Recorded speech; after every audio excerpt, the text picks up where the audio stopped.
welcome to the Absolute Football Podcast, Absolutely Lower League, the show dedicated to everything from the EFL Championship, League One, League Two, the Vanarama National League, the Vanarama National League North and South, and for this week only, because Dale won, obviously. That's why I'm only covering it. The FA Trophy.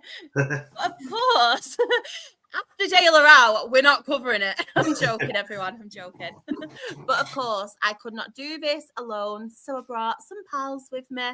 And I mean, what a squad we have tonight. Hashtag squad goals. That's all I'm saying. Anne, how are you? How's your week been? You literally cut us as I was pre-burp there. So that was Sorry. But I'm good, yes. I feel like a thorn between three very, very beautiful roses tonight. So here we are. You're beautiful too. You're beautiful too, Anne. but yes, I'm good. Thank you. How are you? Yeah, I'm good. Thank you. Very good. As I mentioned off air to everyone in the chat, if you do see a reflection of my forehead, I have a big ring light now. I thought I've got a bargain off Amazon. Didn't realise it's absolutely huge. So when you see me talking about the Dale Oldham game after and you see sweat coming off my forehead, it's just a reflection of my light. Don't worry. Thought I'd get it out there now before someone points it out. Claire, how are you and how's your week been? Yeah, I'm good. Feel like, do you know when you've been going to the gym and you just feel like you've got a bit of a spring in your step?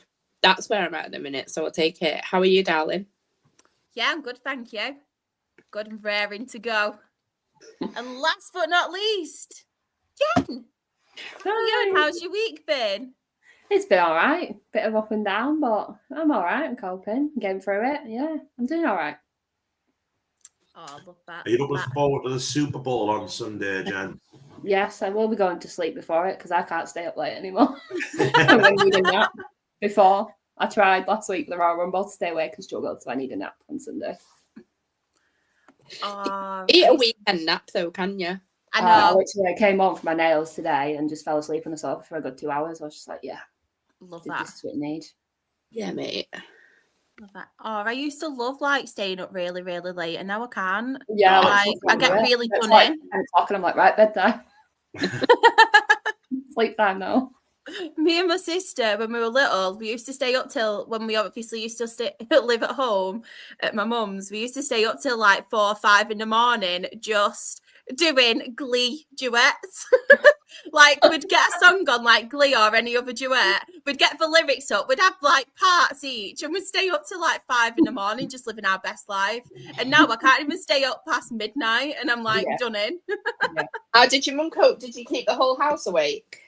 Do you know what's really funny? We mustn't have. I don't know if they just kind of zoned out from me and my sister because we were tone deaf. But honestly, they must be really heavy sleepers because we didn't wake anyone up. I just thought I'd tell you all my life story.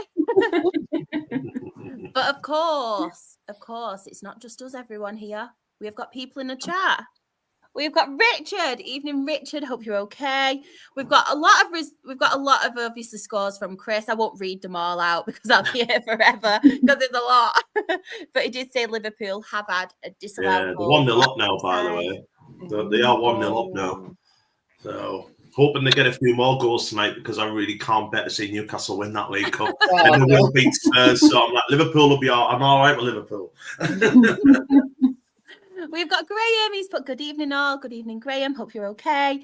We've got Luke. He's put, I'll read everyone. I didn't know what to do with myself at weekend without the football. Glad this pod is on. Aww. I'm so glad you're happy the pod is on. At least someone is. I know.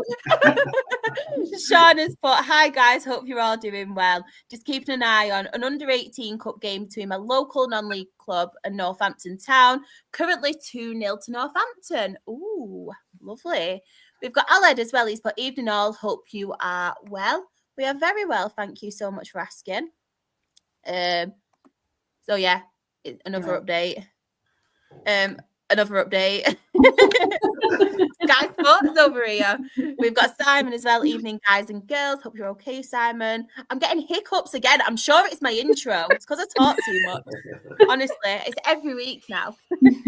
Johnny's put hi, Shar, and the rest of you all. Hope you're doing well. I got a named. Sounds so bad there, doesn't it? Hi, Shar, and the rest of you. The Shar, don't matter about me, right? Hi, Shar, and the rest of the losers. What did you do? Look, Oh, look, can you see it? Oh my god. There's a moth from a water bottle.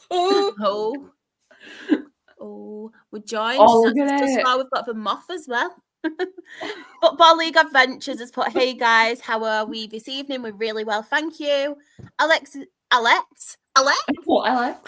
it's that moth. It's sending me under. But hello, and yeah, massive bug attack. I think that's pretty much every week, isn't it? It's always a bug. It's like Bug's Life in Claire's house. Yeah. yes. Oh, do you know what? I've not watched that film in forever. Oh, it's a great film, isn't it? I know. I don't think I've ever seen it. Oh, it's Watch magnificent. it. You'll love it. You'll I love might it. have to- Is it Disney? Yeah. It's Disney Pixar, isn't it? It was after Toy Story, wasn't it? After the second Toy Story or something. Anyway, it was mint. It was so good. Before we talk football, though, as everyone can see, we are a member down. Somebody who's on most weeks, who covers National League South quite a lot. I mean, it's a certain someone's birthday. Our Ben, our very own Ben, who we love dearly. I know he wanted to get away with it, but this morning I noticed he had balloons on his page. He hasn't got away with it. I did voice note him happy birthday in our WhatsApp group chat, but it's only right for me to do our usual tradition, isn't it? Who wants to count me in? 3, 2, 1. Hit it. Happy birthday to you. Happy birthday to you. Happy birthday to Benjamin. Happy birthday to you. Hip hip. Hooray. Yay. Woo! Happy birthday, Ben. Hope you've had a lovely day. And no, you weren't getting away with it. I'm going to clip it as well and tag you in it. So you've got it forever. But yeah, everyone's wishing Ben a very happy birthday. Bless him. We love Ben. But of course, we have got to talk some football. Oh, I got to do it again now. right, come on then. Who's counting me in? I'll do it one more time. You know me, I love a sing song. Somebody, no, 1 minute. How should I do it? Shall I do it slow? Shall I do it fast? Shall I rap? Shall I beatbox? Rap. Do a rap. Yeah. Who's counting me in? 3, 2, 1. Go, Chris. It's his birthday. He's gonna party like it's his birthday. He's gonna party like it's his birthday. Gonna read football scores like it's his birthday. He's gonna watch Spare anymore like it's his birthday. Go, I hope you have a lovely day, Chris. Happy birthday. Go, Chris. It's his birthday. He's gonna go spend it like it's his birthday. He's gonna talk goals like it's his birthday. He's gonna Sky Sports it like it's his birthday. I love you so much, girl. Oh, I'm not normal. Oh, God. Let's talk football anyway. For anybody tuning in for the football, we will talk about it now. I'm very sorry. I just have my moments. Should have been a musician. Simon Cowell, if you're watching, call me. Now, can I request? It's my birthday in like 3 months, so you've got plenty of time. But can I have a birthday rap as well? That was Yeah, of fantastic. course you can. A Yeah, rap. I enjoyed that. Yeah. I'll do it to a random song. I might You do it get to the Eminem. Yeah, a bit of Eminem or something, yeah. It's sense 50, it's sense 50, all you want is 50, it's sense 50. I want a Spice Girls one this year, Shah. Yeah, honestly. Write them all down, send them me. I'm your woman. If anyone in the chat makes some extra money for myself. I'm joking.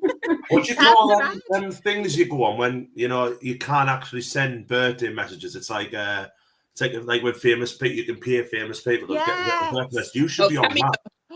Imagine. You should be on that. It'll be much better than other people.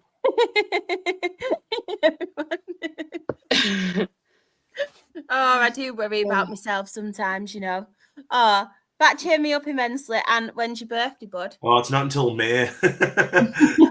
Don't you worry, I've got a lot of time to get prepared. You did it for the Key and Hayes one. I'm in debt if you want. I'm in debt. Yeah. I'll never get over as well driving home for Christmas. Oh, good No. grief. Oh, God. That wasn't But of course, we do have to talk football. And this week we are starting in order. We'll be covering the Championship first. And do you want to start with Sunderland?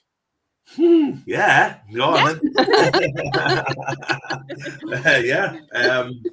I don't know if you've watched it, but it was a Monday night game, Monday Night Live at Borough. Team we hadn't beat at the Riverside in 20 years. I'm old enough to remember the last one, and we were dreadful that season. I think that was our only away win that season. I remember it very well. But yeah, got into there obviously with other results.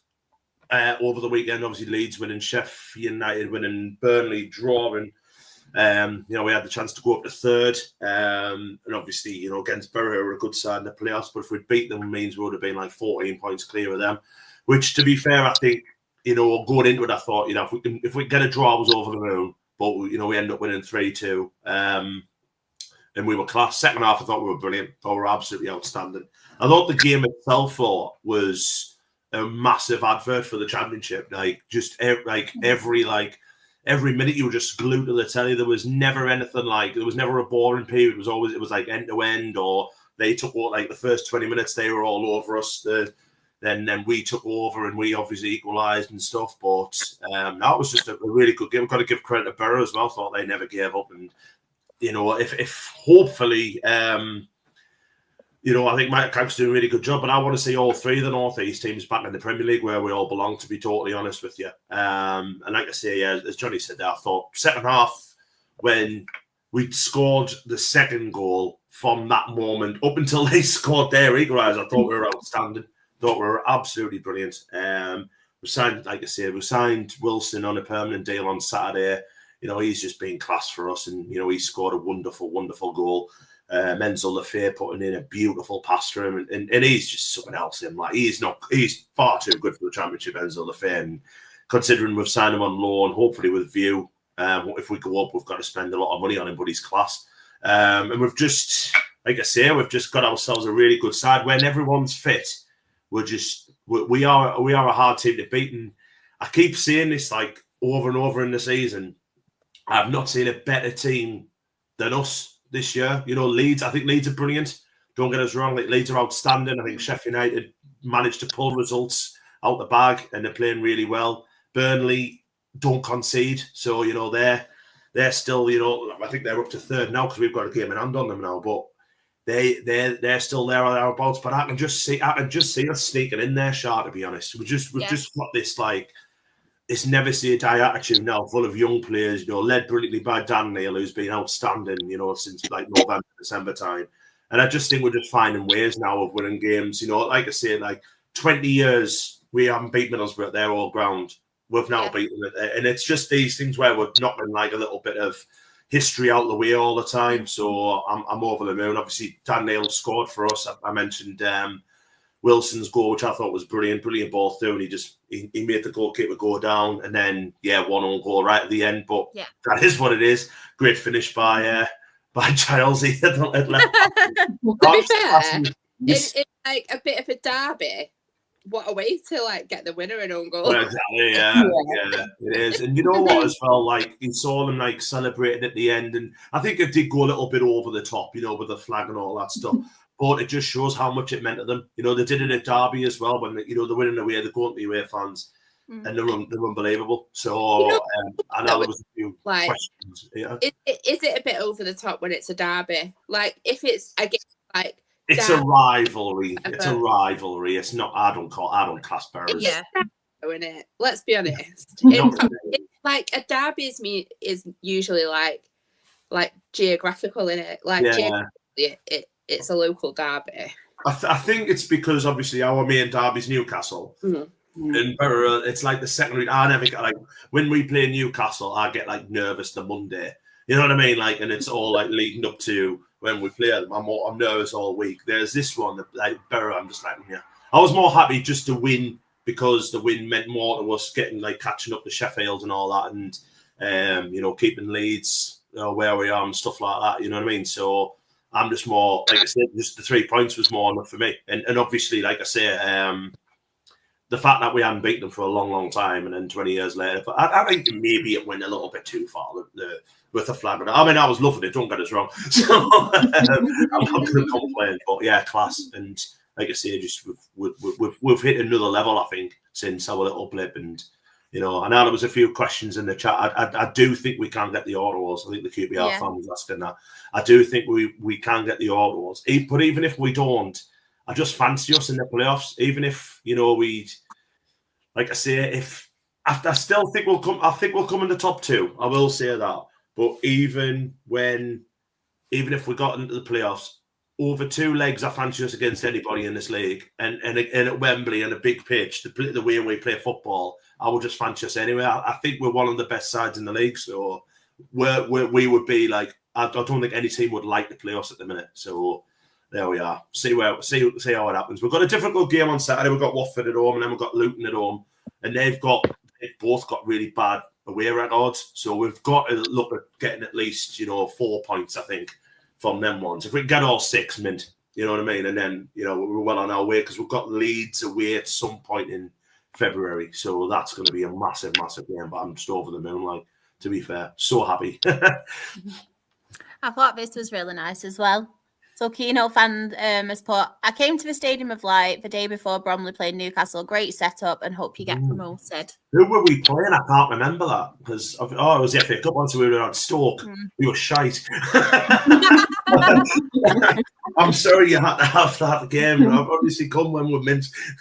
Come on Saturday. Another question for you, Anne. If Sunderland went up, do you think you'll be good enough to stay up? I don't know, because the gap at the minute is, I think the gap between the Premier League and Championship is getting bigger and bigger. And you're looking at Southampton, you're looking at Ipswich, and you're looking at Leicester, who are all struggling now this season. But I said last season, I thought it was a poor Championship last year. I thought Ipswich were the standouts, you know what I mean? The way they got up and everything like that. But I don't know. It would depend what we do, because obviously we're buying young to sell high, so we'd have to probably bring in some players, but we'll probably have to lose some players. But at the minute, like at the end of the season, if we don't go up, I can see us losing Rig, I can see us losing Job, and I'd rather us, go into give it a good crack in the Premier League with them too. Yeah. I'd rather have them here. So, you know what? I think we actually can. I think we can stay up. I think we can do like a Brentford or a Brighton or a Forest. Like Forest, and I'd have spent a fortune, but Forest just stayed up with one like last year, wasn't it? And then they stayed up, and now look at them this year. I think we can do that, where we just, you never know. I just hope we go up this season. Like I say, I'm more focused on let us answer that question at the end of May if we are up. But yeah, just over the moon, Charlotte, to be fair, over the moon. Oh, I love it when you're happy. I know. I haven't got a rant at all this week, no. Oh my God, no one's rant today. Nothing to rant about, actually. Where's Claire? Where's Claire? Where's Claire? Where's Claire? Thanks, Claire. It's my sister's fault. She tried to ring me yet again.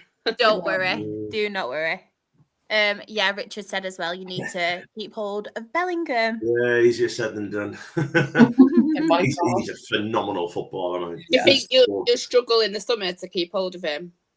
If we don't go up, he's gone, I think. If we go up, I think he might have a year in the Premier League and then see where he's at. Because there's going to be so many teams wanting him. Just for the name alone, teams will want him. You know what I mean? Because of how good his brother is.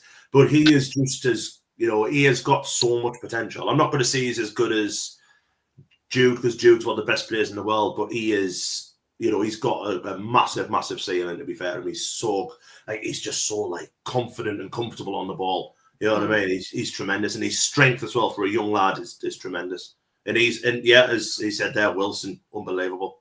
And he signed, like I say, a permanent deal on Saturday, and he's that a video thing and all that stuff, and he's just proper just got got what Sunderland's all about and what the North East's all about. He's like into the culture. He sees Mara and stuff like that. You know what I mean? He's mint. He's absolutely mint. I love it when you get a player like that just he's confident. He's just so like I can't remember. I can't even think of the word. It's just you just want him to succeed. You know what I mean? He missed 2 penalties a few weeks ago against Burnley, and we've got right behind him. He's just scoring goals for fun again. He's brilliant.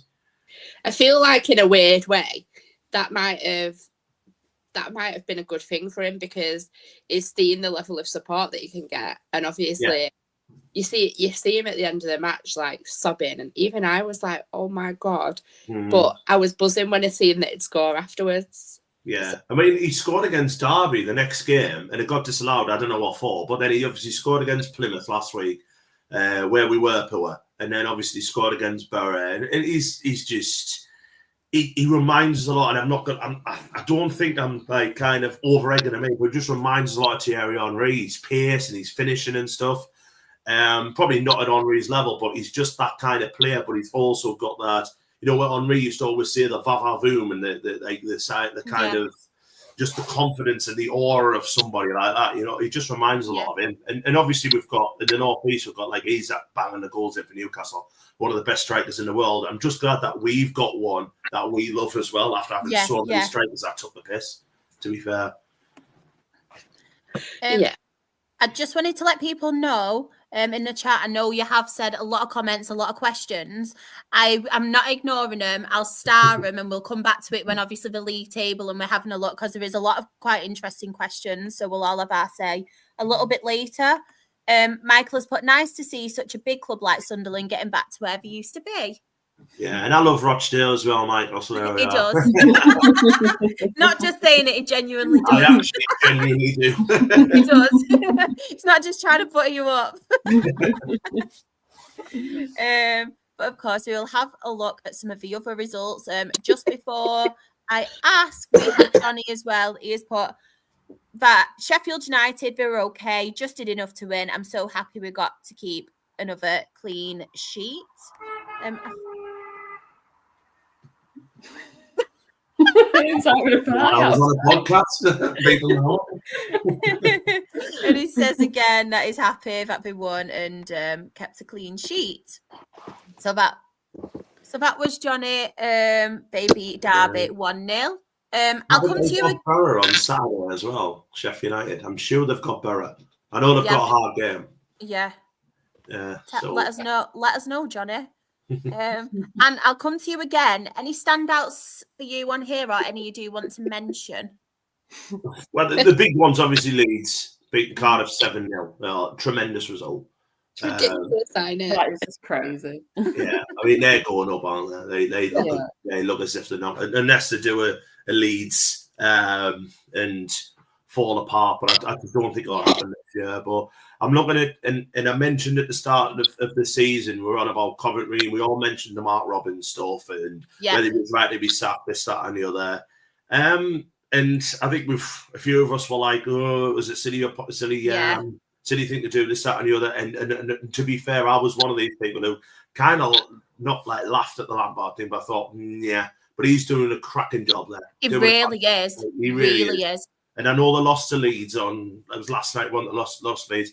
A lot of teams will lose to Leeds this season. Yeah. So, there's no... And Coventry are only 3 points off the playoffs. So, if they can have a good run from now until the end of the season, there's always a team who comes in out the way. And the QPR lad was mentioned about QPR. They're on a massive run as well. So, but it's just good. I know there's a rivalry between Sunderland and Coventry, this, that, and the other, but it's just good to see them doing well, really. Ellis Sims scoring goals. I'm happy for him. So, Coventry for me.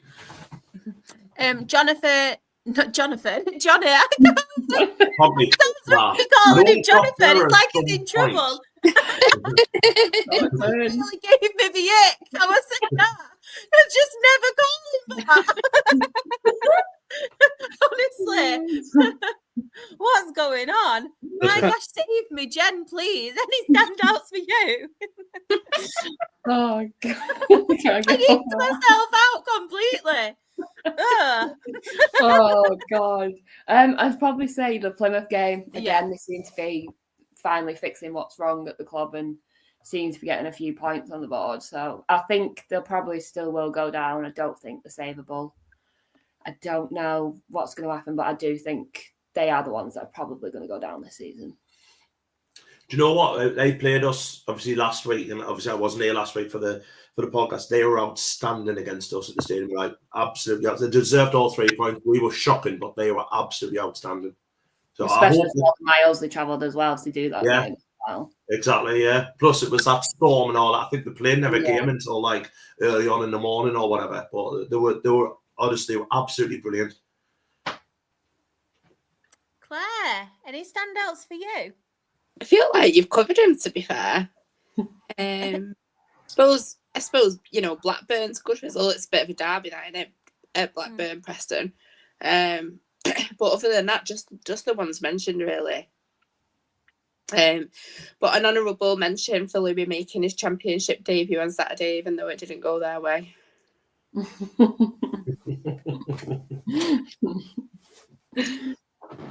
We've got them soon, Claire, so I'll take a photo if he's playing. Let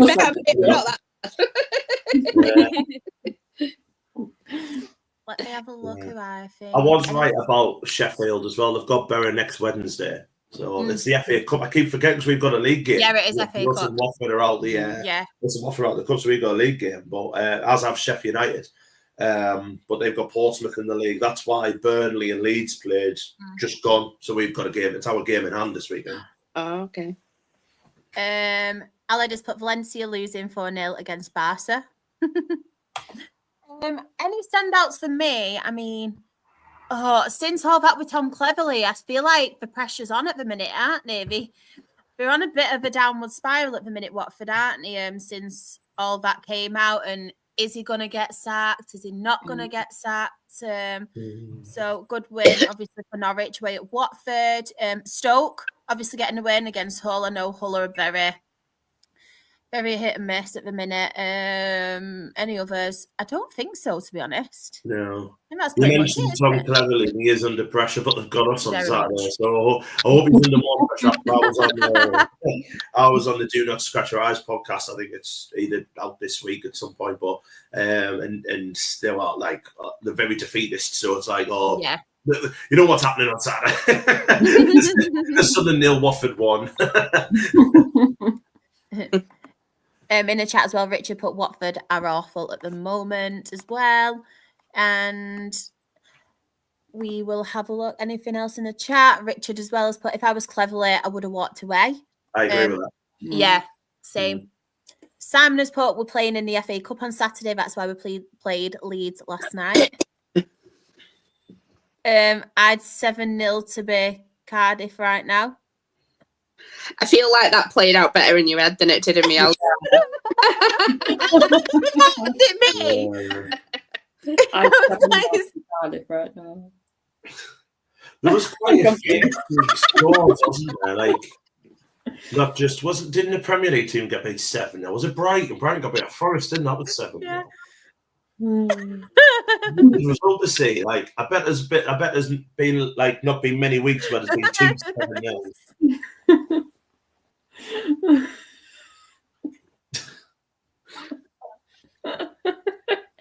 I thought I butchered it. I was like, I don't get it. I really don't get it. Have I read it wrong? Fairview of those results around and oh, that's really made me laugh. Honestly, I genuinely thought, when you read something out and you think, have I read it wrong? I don't get it. Well, I did. And you are like, nah, and I looked at Ant's face and Ant's like, I still haven't got it. Don't worry. But quickly moving on, please let us know, Luke. Like bees again. It's really tickled me. I'm so sorry. So yeah, just 3 games, obviously midweek. So we have Burnley 1, Oxford 0, QPR 2, Blackburn Rovers 1, and Coventry City 0, Leeds United 2. Any standouts for anyone, or pretty straightforward in your opinion? I think pretty much as expected. But But Burnley now, I know they don't score many goals, but they haven't conceded a goal since December the 21st. It's massive. Wow. 6 weeks, they haven't conceded a goal. I mean, we missed 2 penalties against them, but they need to start. Well, I will say for Burnley, and as I've mentioned a few times in this podcast, I really want Usain Burnley to go up because obviously me and Dan are mates and that stuff. However, I can't see it. I've got to be honest, because it will end up where they will concede goals, and it's how they react to that. And I don't know how they're going to react to that because they're not scoring either. So. Have they just signed someone though? Yeah, they signed Marcus Brown, haven't they? What's he called, Marcus Brown? They signed him from Lisbon, didn't they? He's a cracking player, isn't he? Very good. We've signed Jaden Dan's, Neil Dan's son from Liverpool, and he failed the medical, and we still signed him. Oh, is that the one you said he's injured, but he's come and play? He's came injured with a stress fracture to his back or something over there, so he's got to go back to Liverpool for treatment and stuff, and then he's coming to us whenever he's fit. It's like, what's the point? Good to have an option like that in the run. When he's fit, yeah. He's a hell of a player when he's fit, so yeah. In the chat, we have got Richard has put QPR should have scored 5 in the first half, and Simon on his game has put Leeds are the best team I've seen this season. They are pretty nice to watch, aren't they? They're a good team. Yeah. Not as good as us, but no, they are. They're a good side. They are. I think us and them are the best 2 teams in the league, but it's whether we can be consistent. Marcus Edwards, that's the boy. Whether we can be as consistent as Leeds, which we're not at the moment, but I think us and Leeds are the best 2 footballing sides of the Championship. Yeah. Just going to the table because we have been asked a couple of questions. Well, this one isn't really a question off Graham, but he's put someone's getting 90 plus points and not getting promoted from the Championship this year, I reckon. What do we all think? Oh, yeah, 100%. Yeah. Yep. Yeah. It wouldn't surprise me if all 4 of those sides that are in the top 4 now all get 90 points. And it's just going to come down to, when we've got Leeds to play, Sheffield United's got Leeds and Burnley, I think they play, and it's going to come down to them results because at the minute we're beat, everyone's winning every week. Leeds won, we won, Sheffield won, Burnley won. I know Burnley got a draw on Saturday, but then they won during the week, so everyone's keeping pressure on each other. And it's just them 4 guaranteed playoffs now. They're the top 4. And I just don't know which way it's going to work. I think it'll be Leeds and 1 more. Hopefully us. Really? Really? Is that how it works anyway? And another question, we've got a contrast of it. So, who do we all think will get relegated this season? So, Anne, I'll ask you first. Oh, Christ. Shit. I think Derby will go down. I think Portsmouth, if they don't sort the away form out, are in trouble. So I'll go Portsmouth and Luton. And Luton. I'm gonna say Plymouth will get out of it. I don't know how, but I'm just the way they've been played. The one beat West Brom and drew with us. That's 4 big points against teams in the playoffs. That's massive for them. So I think if they can keep that up, then I'll see them getting out. The rest of them, it could be any. I see that again. It could be any. It's anybody from Swansea down. Swansea are massively struggling at the moment. So it's anyone from Swansea down. It wouldn't shock me to see someone get pulled right in of it as well. The best question was, who do you think will make the playoffs? I know. Just before I come to Jen and Claire, in the chat, we have Graham. He's put Plymouth, Derby and Portsmouth. Richard has put Cardiff, Luton and Plymouth. And Michael has put, obviously, Portsmouth, Plymouth and Derby. Jen, who are you going with? I think it's probably going to be Plymouth, Derby and Hull. I just don't think it's going to be enough for Plymouth to get out of it. See, I actually don't think Plymouth are going to go down. They're only 4 points from safety now. Remember how adrift they were a few weeks ago? Yeah. I swear they were 11 points adrift. Yeah. It's the obviously goal difference needs working on, but I can see him staying up. And personally, Derby, definitely. Yeah. Derby, Portsmouth and Luton for me. You mentioned there the goal difference. That might be a massive thing at the end of the season. Like, goal difference can literally be like 15, you're staying up or you're going down. Like, it's 15 goals worse than Luton's, and Luton is second worst. Yeah, that's monstrously big, isn't it? Yeah. Like, well, that's really 5 points off all. Yeah. But it's still only 2 wins, and I do think if they play like they did against us, they've got a big win over West Brom, and West Brom's got a new manager bouncing, Tony Mowbray. Man, it's like, really good form. So I don't know, still a hell of a long way to go in this league, I'm telling you. 100%. Oxford at the beginning of the season, and they're surprising me, to be honest. Yeah, they're the form team in the league at the minute. Oxford, it might have changed by this week, but they were the form team when we were playing Plymouth. So that week when we played Plymouth, because we were second in the form table and they were top under Gary Rowett. So it's got them like away from it, hasn't it? Like 10 points. You would think 10 points is enough now, would you think? Like, I kind of see 3 of those sides overtaking Oxford. You would say they're probably safe. That's why I mentioned Swansea downwards. Yeah. I think I nearly said Watford. I think Oxford have just got enough now. Yeah, I agree. Unless something disastrous happens. Yeah. So, we've got an update. Chesterfield 3, Doncaster 1, and Championship table. So we have Leeds United, who are top on 66 points. Burnley are second on 61 points. Sheffield United are third on 61 points. Sunderland are fourth on 58 points. Blackburn Rovers are fifth on 45 points. And West Brom, they are sixth on 44 points. And then in the relegation, we have Derby County, who are 22nd on 27 points. Luton Town are 23rd on 27 points. And bottom of the Championship, we have Plymouth Argyle on 25 points. League One. Claire, do you want to talk Stockport? Woo! Yeah. Go on.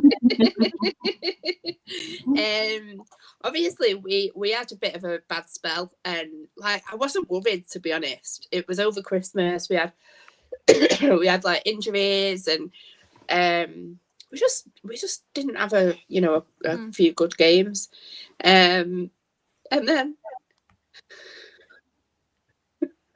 I don't know what's wrong with me. I'll start laughing today.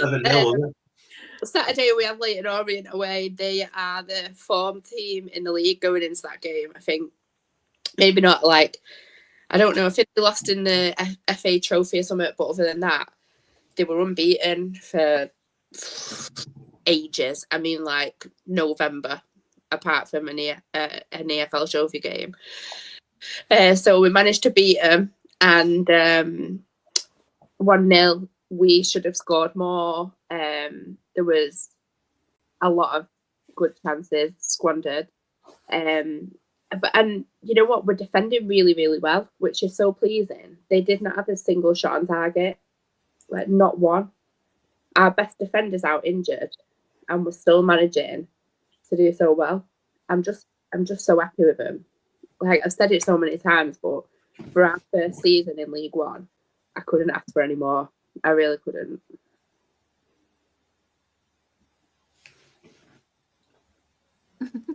Is that it? I know, I was waiting for more. It was just 1-0, so yeah, it's not going to be like a massive thing. But I was pleased for Kyle Wootton scoring, because he's been getting so much stick lately. I think people are saying, he's a striker and he's not scoring loads, but there's different types of striker. Not every striker is going to get you 20, 30 goals a season. And actually, strikers that do that are rare nowadays. Do you know what I mean? Like, it's been getting some awful stick all over social media. And yeah, I'm just really, really pleased for him that he got the goal. Oh, we've got another update. Just on the Leighton Orient side as well, Claire, because obviously they do play Manchester City in the FA Cup this weekend. How were they? How did they play? It's a Richie Wellens team, isn't it? I think Clayton Orient, is he still manager? I'm pretty sure he is. They had the majority of possession, but it was all fat and open. Like they did nothing with the ball. It's such a great saying. It is, isn't it? They just hi Darren. It just I didn't think they were very good. They had a lot of possession, but like I said, I didn't really do anything with it. And I just I keep giggling to myself thinking about City's squad like going into their changing rooms, because I don't know if you've seen the pictures online, but it's a proper dingy, small changing room. I don't know where they're all going to fit. And I'm not even saying anything bad about Leyton Orient. I just think it's going to be funny. We're all Leyton Orient, no. We're all Leyton Orient, I know I am. Anyone but City. They'll back from though, won't they, unfortunately? Never know. You never know. That is the magic of the FA Cup. And at the moment, who knows Manchester City? Who knows? I mean, I think it's absolutely brilliant. I know it's a big ask, especially considering when they played Salford and things. But yeah, I think it would be absolutely hilarious. And come on, Leighton, come on, Richie Wellens. Andy was a Manchester United academy lad as well, I think, Richie Wellens. So that'd just be hilarious. I'm all for it. Sean has put, can have all the possession in the world, but it's the final score what matters. Yeah. It certainly is. Only one stat counts in football. Exactly. And he did send in his match report as well. Just bear with me. He has put, I know, I was really shocked. He's actually positive. It's been a long time coming, Sean, because he's had a bit of a few bad weeks result-wise. He's not been very positive. It's usually been, can't say much apart from being shy. So this is a step up. We've got two pages. So I'm actually positive for one, Shah. Huddersfield, I think that was for my benefit at home. We were 2-0 up at half-time through Super Sam and Tommy Eves, and then went 3-0 up 6 minutes into the second half through Liam Shaw. Then the last 20 minutes, we slipped up by conceding 2 goals. Fantastic signings for us by picking up Dara Costello and Ben Perry. However, we've lost Ben Fox and then Mansfield tomorrow night on TV. Oh, very positive, Sean. I'm so happy. So happy. We've got a positive Sean and Dan. Like, what's going on? What's going on? What is going on? I don't like it. I really don't like it. Has someone got a rant? I reckon Graham's got one about his women's team on Sunday. It'd be worse if you were a Blackburn fan. That's a problem. I know. Luke has put Doncaster are leaking goals over here. I think that's the game that is being played now. Graham has actually put Blackpool away. I'd have taken a draw before the game, but disappointed not to win, having been 2-0 up. 2 defensive errors cost us, but it's another point and the run continues. Still in the playoff mix. Love that. Alad has put majority of our games, we usually have the least possession in the games. Alex has put it's a very positive show for him too. I mean, wow, what's wrong with everyone today? Next up is Stevenage at the Valley on Saturday, 12:30 kickoff. So we'll be on Sky Sports +2 if anyone fancies some pre-game match entertainment. Oh, we'll do it as well. Yeah, and it's I had my rant about our women's game fiasco. He's already on it. Shopping. Can we hear it then? I'm joking. Let's get back to the fixtures. So, do you know what, Claire? I'm going to come to you because obviously you're the League One. You're the League One girl. Any other standouts for you? What's not been mentioned? Yeah, I think Shrewsbury beating Shrewsbury 2-1's got to be up there. One mistake. You know what? Tell you what. Yeah, I just wanted to get it there to get it before anyone else. But anyway, Shrewsbury's result against Mansfield is massive. Who won? Shrewsbury. Did they lose? So you got the 2 right, and the 1. Just Shrewsbury playing Mansfield, and they won 2-1, and I just think that long-haired guy, Gareth Ainsworth. Long-haired guy. I thought you didn't remember. I just think he's such a good manager at this level, and obviously their start and they're in danger, aren't they? But I actually think they'll come out of it. He's such a good manager in that league. But as well as that, Stevenage, I bet Matt Farley was happy. 4-1 win. I know it's at home, but yeah, they're on fire as well, aren't they, lately, Stevenage? Yeah, they've won a few games, haven't they? Yeah. Obviously, Reading getting a win against Bolton as well. That was. Or Reading. Oh yeah, do you know what I didn't even notice? Oh, honestly, I had a long day yesterday. I feel like you do it on purpose now, just to see if people know. No, do you know what? Yesterday it was a long day, so I do apologise, everyone. And Wigan. Oh, Wigan. yeah. Great game. Winken. Someone else, do you know what? Someone else can do the graphics. Someone else can do the graphics. I've had enough. Like I said, it was a long day yesterday. I like how all three are in a row as well. I know. Peterborough needs that Ferguson. Yeah. Burton's a standout. Like Peterborough doing so bad. God, it's karma. I say it every week. It's karma. Jen, what are you laughing at? You. I was saying Winken. Wigan played Lincoln and I know. Bloody hell. It was a long day. It was a long day. Do you know what? To make everyone feel bad who's laughing, I was at a funeral yesterday. So, yes, back at you. To everyone, I hope you all feel bad now. Sorry, I can't stop laughing. I don't seem heartless because I'm laughing at the chance at a funeral, but I'm not. Stevenage won't get anywhere as Revel isn't good enough manager. Yeah, last time we got them relegated. Huge win for Bristol Rovers. Aled, what an incredible equaliser by Crawley. Yes, completely agree. I'm going. I'll be back in a minute.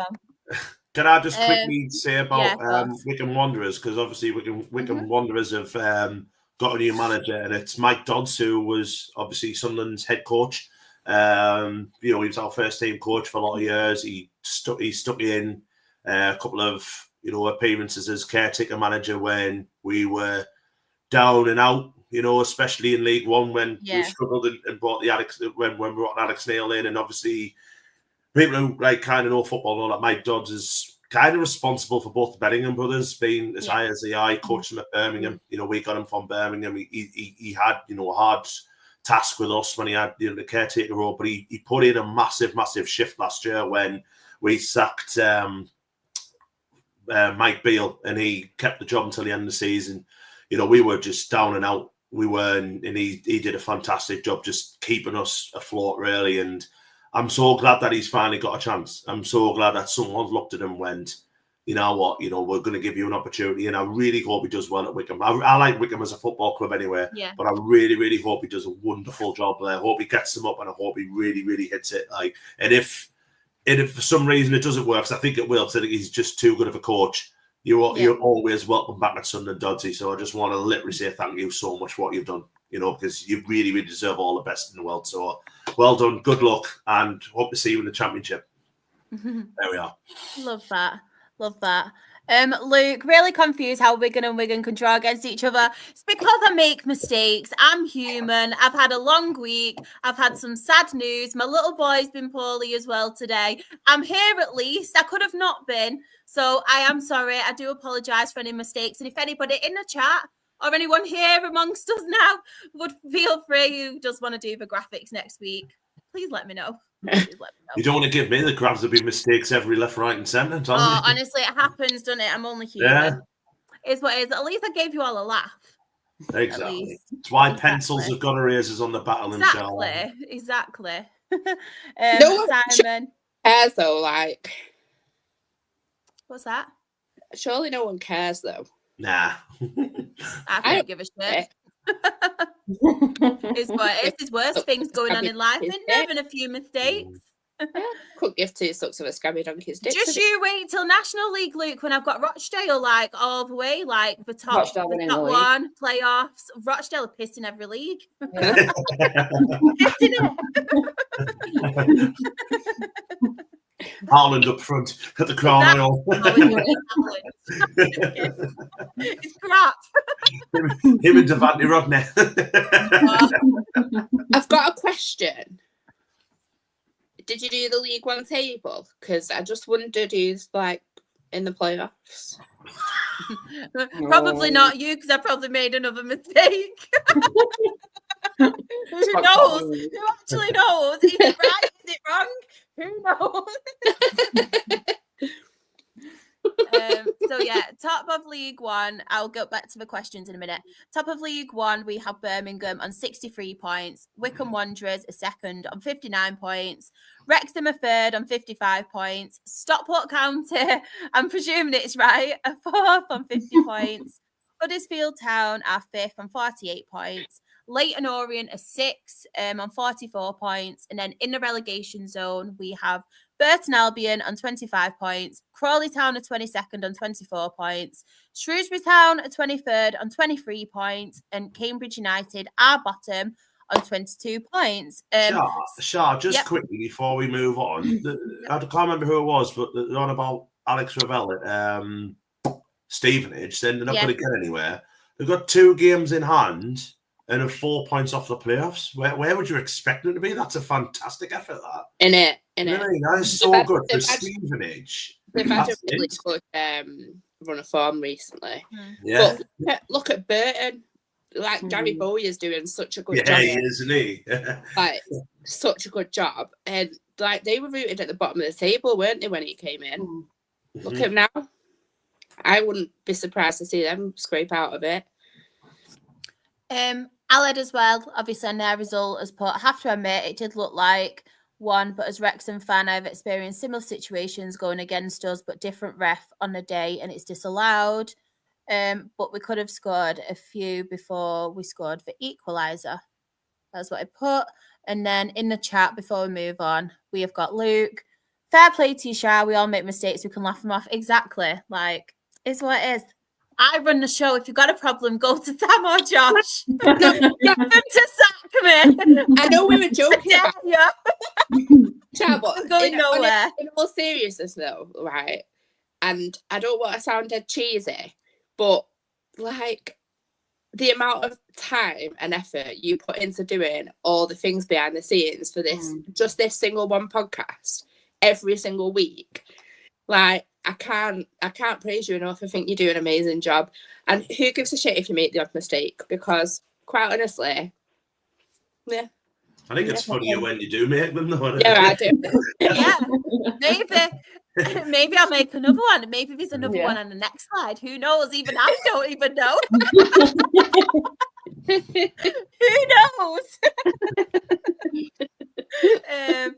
Hope the Stevenage run ends on Saturday, and then we've got a few people going on about Dale in the chat, which I don't want to come to because I'm fuming with us at the minute. Fuming. Dale signed the new rain cover. I know, we did. I'll get onto that a bit later. This show could not run without you, Shah. Oh, and I don't run anyway. Mistakes make the world go right. Exactly. Oh, exactly. Yes, she is. Don't try and ring me on a Thursday after 8:30 again, Helen. Helen. I'm scared now to see if I've got these ones wrong. What have I done? I'm keeping myself on my toes. I've not got anyone else to do it for me to keep me on my toes. So I keep myself on my toes. But League Two, Jen, do you want to talk Morecambe? I mean, 2 games for you to speak about. Claire, all right? I misheard her. Obviously, I have a hearing issue. I thought Shah said that she keeps it on a toast. All the time. All the time. All the time. Oh, God. Oh, I could just eat some toast now. I'm starving.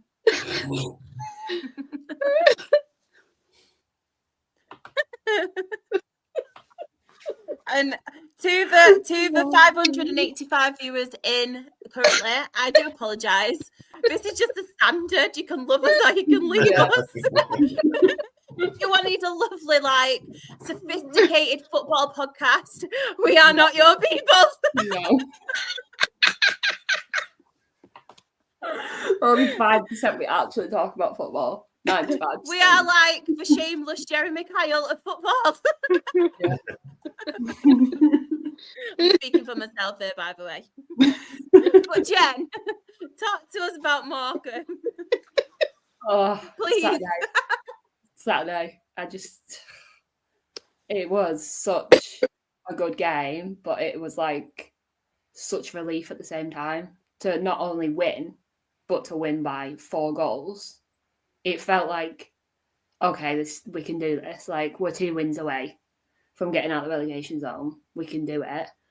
Andy Dallas, who we've signed, I just think he's going to be incredible for us. Them 2 goals that he scored, he was in the right place at the right time, which is exactly what we needed this coming in. So glad he came back after everything that happened with the embargo and stuff. He could have ran away and gone to a different team, but he stuck with us, which I think just shows his character and how much he actually wants to be playing everyday football. And Daka's, like Claire was saying before, he's a striker and he hasn't scored for us yet this season. But he's been there with the assists. He's been there when he's needed to be.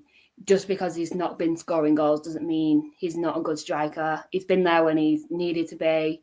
He's been incredible. And the reaction after he scored, one of our media crew, one of the girls that works there, she managed to record him after his celebration, and he literally, all the lads run up to him, surround him, give him a hug, and then he just puts his head in his hands, and you just think that must be such relief for him now that he scored, and he's thinking, all right, I've scored now, let's kick on, let's keep going. And I think Saturday's game was one of them games where we had to win it. It was, if we don't win, then we're pretty much dead and gone. But I just think Saturday was just one of them games where it just felt like everyone was just so happy and we were winning the game. There was no think, oh my God, we're not going to win this. Like, yes, they scored 2, but it wasn't the hardest game, to be honest. I'm just so happy that they managed to get a win on Saturday, because that must have pushed the lads on so much to think, okay, we can do it. And I think generally we can do it. I don't think there's any need for us to worry about where we are right now. I think going on to the next games that we've got, obviously we've got Notts County on Saturday. I think that's going to be a very, very hard game for us. I'll be happy with a draw from that. But I think going into the games that we've got, I think we'll be more than fine. I think we'll survive. And if we survive, I just think, like I say all the time, Derek Adams deserves like manager of the season, because what he's managed to do with what budget he's got is just incredible. I'm just so happy for the lads on Saturday. And it just felt like we were getting our club back, and that's the main thing. Do you think that, given the news that they were allowed to sign players as well, because as much as he's a useless owner, he'd done the right thing for once, had meant that you were allowed to sign some, and obviously Dallas signed. Do you think that's going to be like a massive like buzz for the lads there now, because they're like, actually there's something that's gone right, there's a massive long list of wrongs, a massive list of fuck ups, and now we've got something a little bit positive to shout about, really? Yeah, I'm just so happy that he managed to sort the money side out and be able to at least get us a couple of players in, because the fact that we've got 2 incredible players in that are probably going to help this team massively. Obviously, Jed Garner's now with us, but he wasn't put on the register in time to play on Tuesday. he's going to be incredible for us because he was amazing last season when we had him. So to get 2 other people through the door is just incredible because, again, it's new faces, new lads that the other lads are going to get to know and think, okay, right, we can do this. If we work well as a team and get it over the line, we can more than survive. And I generally think we can. Love that. How was it? Obviously, you did have a Tuesday game at Newport as well. Do you want to mention that now? Yeah, it was a frustrating game because it felt like we should have won that game. We was 100% the better team there. It just showed goalkeeping wise between our goalkeeper and their goalkeeper. It's just a different pedigree. Like Harry is our second goalkeeper. Stu is still out injured. We don't know when he's back. We have got another goalkeeper on the bench, which I think if Harry doesn't do well on Saturday, Derek is probably going to drop him because there's no time to waste now. Like we need a goalkeeper that's going to be able to command his box and not let goals in that easy, because the first goal that Newport scored, I was just like, what are you doing? Yeah. Like, what are you actually doing? Yeah. It was frustrating because I think we could have easily won that game and that would have got us out the relegation zone. But we keep saying it all the time, it's just them games that we're dropping points. We could have easily, if we won these 1-0s or won these games, we wouldn't be anywhere near the relegation zone. It's annoying to watch because I watched it on Tuesday on the TV. But at the same time, it's like you look at the stats and it's saying like 26 goals, like 26 shots we had on goal. If you goes back to the start of the season, we only had like 2. So even there, it's positive that we've had 26 shots. Yeah, maybe they didn't go in, but it just goes to show that we can do it. And it was heartbreaking to see Daka's miss on that when they missed it, like to score the second goal, because I think if that went in, we would have been more than fine to win that game. But it was just one of them games, and we just got to move on, pick it up, and go again on Saturday. You know what? And they will go in. You know, if you haven't that many shots on target, they will go in. They can't just be 26 shots every game and only scoring 1. You know what I mean? It just needs that, one lucky one. You know what I mean? And you saw how good Morgan can be on Saturday. Being a good side, 4-2 at home. A really good side. People who've been doing really well. So it just shows you. There's still a lot of football to be played, Jen. A lot of football. Yeah, definitely is. I think we'll be more than fine and we'll survive, probably by the scrape of our teeth or something like we always do. But I think Derek has done incredible this season, and he has. I just don't know how he's still with us, to be honest, because if I was him, I would have walked out the door when that embargo came up. But clearly, he's still stuck around. I just think he's amazing. It's a glutton for punishment. It's not the first rodeo, is it? No, this is like his third time with us. He's probably just used to it at this point now. Do you play on Saturday again? Notts County on Saturday, away. Never know. You never know. Yeah, that's it. Anything can happen. But we usually play good against the big teams and then play really bad against the lower teams. So we'll see. But I think if we can get a draw out of that, I think that'll be more than enough for us.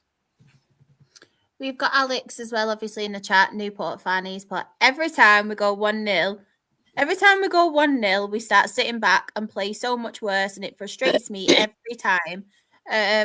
Sean has put, can't have Naughty Norman being happy. We've not seen him in a while. I don't know where he is. Come on, he's too good for us now. Too good for us. We have got as well, we've got Ryan. We know Ryan from Twitter. He has put Sunderland. We're going up or what? Aye. You have missed that bit, Ryan, but do not fear. You can catch up with it. You can catch up. We have plenty of Sunderland talk. But League Two. Jen, any other standouts for you on here, or any you do want to mention? Swindon and Carlisle.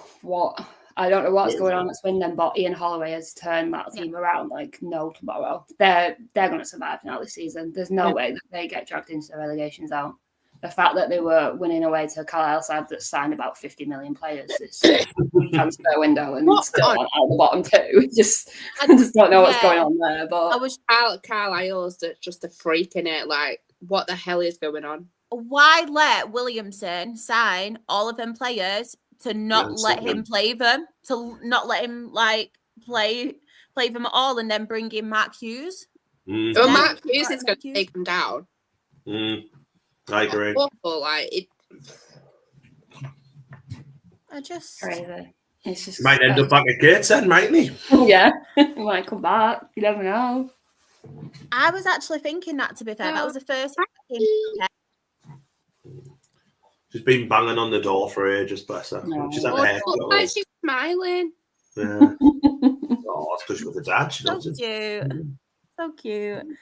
Liam as well mentioned Derek Adams, our Lord and Saviour. However, he does nick twirls that are unattended to. I mean, if you're not keeping it safe, then fair. Yeah, I He agree. left it on his desk in work and then went to go and do something, come back and the twirl's gone. Was it a normal twirl or the twirl extras? If it was a twirl extra, it's unbelievable, isn't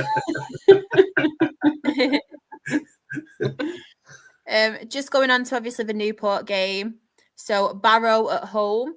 Alex, I've said it again. I keep going to say Alexa, because I'm not used to saying Alexa. I'm so sorry, Alex. There's probably like 626 as Alexa's just gone off there. Yeah. What? Mine's just gone, sorry, I don't know that one. Alex, sorry about that. As put Barrow at home, match review might be the absolute worst game we've played in a long time.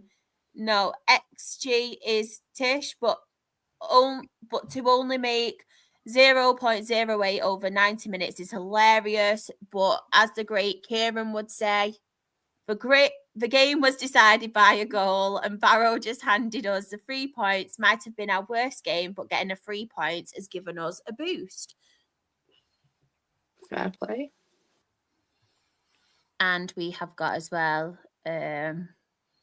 Lucas put, ha, he'll be off to us, and then Magni will be off to Crawley, and then Rob Elliott will be off to Carlisle. Yeah, it's just a swap between the three, isn't it, at this point? It is just a major swap. Sorry, go on. No, it's okay. I was just going to say, like, I was just going off on a tangent again, like I do sometimes. I was just going to say how bad Tranmere are doing at the minute. Yeah. What's going on with them? Mm. Crazy. Yeah, we spoke about this quite a lot, didn't we, last week? Me, Jen, and Ben, JCB. we're talking about it for quite a while, and we were shots like the run that they're on. Yeah, I think they're gonna. If we start picking up points, I think they're gonna get taken to the relegation zone. 100%. I read something the other day saying about like they need a new owner. Yeah. How many clubs? When's it going to end? That's the question. It's all local clubs as well, isn't it? Yeah. It's all local clubs to us. Simon has highlighted MK franchise lost. That's something that everyone loves to see on this podcast in the chat. And I mean, everyone. Yes. Walsall seem to have fallen off a cliff lately as well. I mean, they were like 11 points clean. I think it's got right down, hasn't it? So they've like hit the jitters on them in January. So they lost their goal scorer, didn't they? I can't think. He went back to Stoke, didn't he? Yeah. Any other standouts for anyone or anything anybody wants to mention? Anyone in the chat as well, if you have any standouts? Probably, I would say that, not just, again, not blowing smoke up Jen's ass, but the Morecambe results, the one. 100%. I completely agree. That's my result of the week. Carlisle 5-1, but they're like two teams who are struggling down there. But the Morecambe result, class, and good to see. Yeah. For you, Claire? No. Just no. No. Anyone in the chat? No. We will go to quickly have a look through this. So obviously, Newport 2, Morecambe 1. One game I did want to speak about, I'm pretty sure Bromley were 3-0 up. I think we were. And they completely bottled it, didn't they? And am I right in saying, have they actually signed Harry McCurdy, or is he on loan? I know he's definitely gone there. I'm not sure. Yeah, I'm pretty sure he's obviously gone there. As well, Alex has put his match analysis. So Morecambe at home, match review, felt like the reverse fixture this season. Play we play well early stages, score an early goal, and just stop playing football and sit back for as long as we can. And then he put, this time Morecambe were able to equalise, but a brilliant cross by Glennon and a composed finish from, is it Ajiboye? Yeah. Gave us a win, and we've doubled the gap to bottom to 10. And then, 5, not, yeah. And Chris said, Bromley, you had one job, 3-0 up to only draw. So looking at the League 2 table, at the top we have Walsall on 59 points, Doncaster Rovers a second on 52 points, Notts County a third on 50 points, AFC Wimbledon a fourth on 48 points, Crewe Alexandra a fifth on 48 points, Port Vale a sixth on 48 points, Bradford a seventh on 47 points, and then in the relegation zone we have Morecambe who are 23rd on 23 points, Carlisle United, I can't even speak now. I know, I don't even know what I'm saying today. Our bottom on 21 points, but just looking at the bottom, you think though, Jen, how far you were adrift at one point, and to say now, and your goal difference as well is a lot better than theirs. But to say you're only 3 points now off safety, I think that's absolutely brilliant considering the struggles you've got going on as well. Yeah, it's literally like one win and we're out. That's basically Yeah. it. And I think if we can get out of it, that will get so much pressure off the lads' backs. And I think they can easily just enjoy football again then. Look, Harrogate played the extra games as well. Yeah. So Yeah. I was thinking that, yeah. I think we've still got one more game to play. I think it's Doncaster. I think we've got. They're getting tonked at the minute 4-1 by Chesterfield, so that's a good thing for Walsall, isn't it, up there? Yeah. Graham mentioned as well, Swindon are now closer to the playoff places in relegation points 5. I'm so happy for him as well. That's because I tipped them to go down. I'm so happy. I love it. I know, Uncle Nick. We all love Uncle Nick. Right, I don't even know what slide's next. Should we have a look? FA Trophy, yes. So FA Trophy, I will read these results out. So Aldershot 2, Boreham Wood 0, Altrincham 1, Eastland 0, Gainsborough 0, Woking 3, Kidderminster Harriers 0, Sutton United 1, Oxford City 1, Forest Green 0, which I thought was a brilliant result for obviously Oxford City. Southend United 0, Sittingbourne 1, another brilliant result. I think it was a very late goal as well from Sittingbourne. Spennymoor Town 2, Boston United 2, but Spennymoor did win on penalties. And then last but not least, Worthing 1, Rochdale 2. I will come first to, obviously, this made me laugh. Spurs are being Spursy again. Typical. Do you know what, though? I know it's not the Premier League pod, but I've got a feeling this could be the end of Postecoglou because I remember him. He did promise, and he said, in my second season, I will win a trophy. And obviously, it's not going well tonight, is it?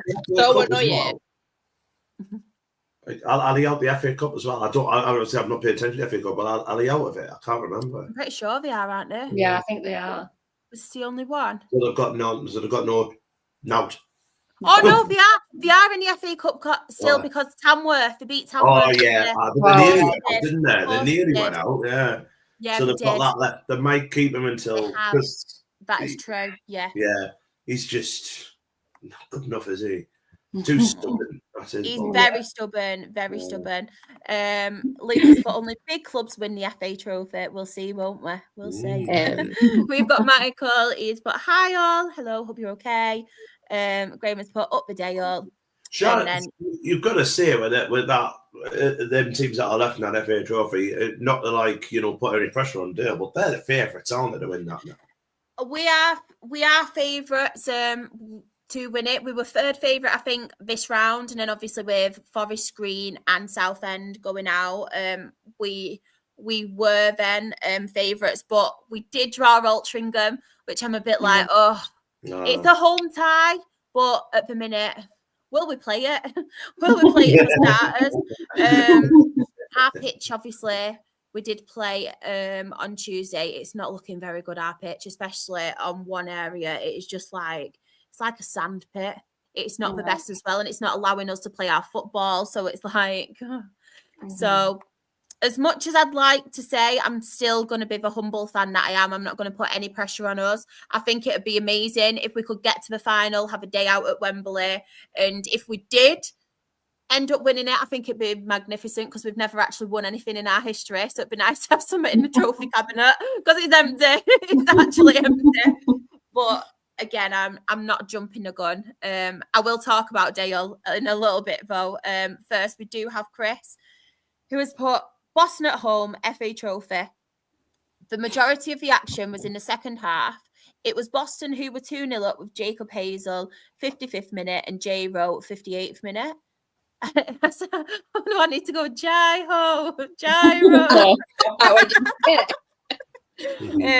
But Spennymoor got back into the game on the 66th minute. Glenn Taylor. Oh, it's always Glenn Taylor. It was either Isaac Fletcher, but obviously he's left now, hasn't he? Or Glenn Taylor.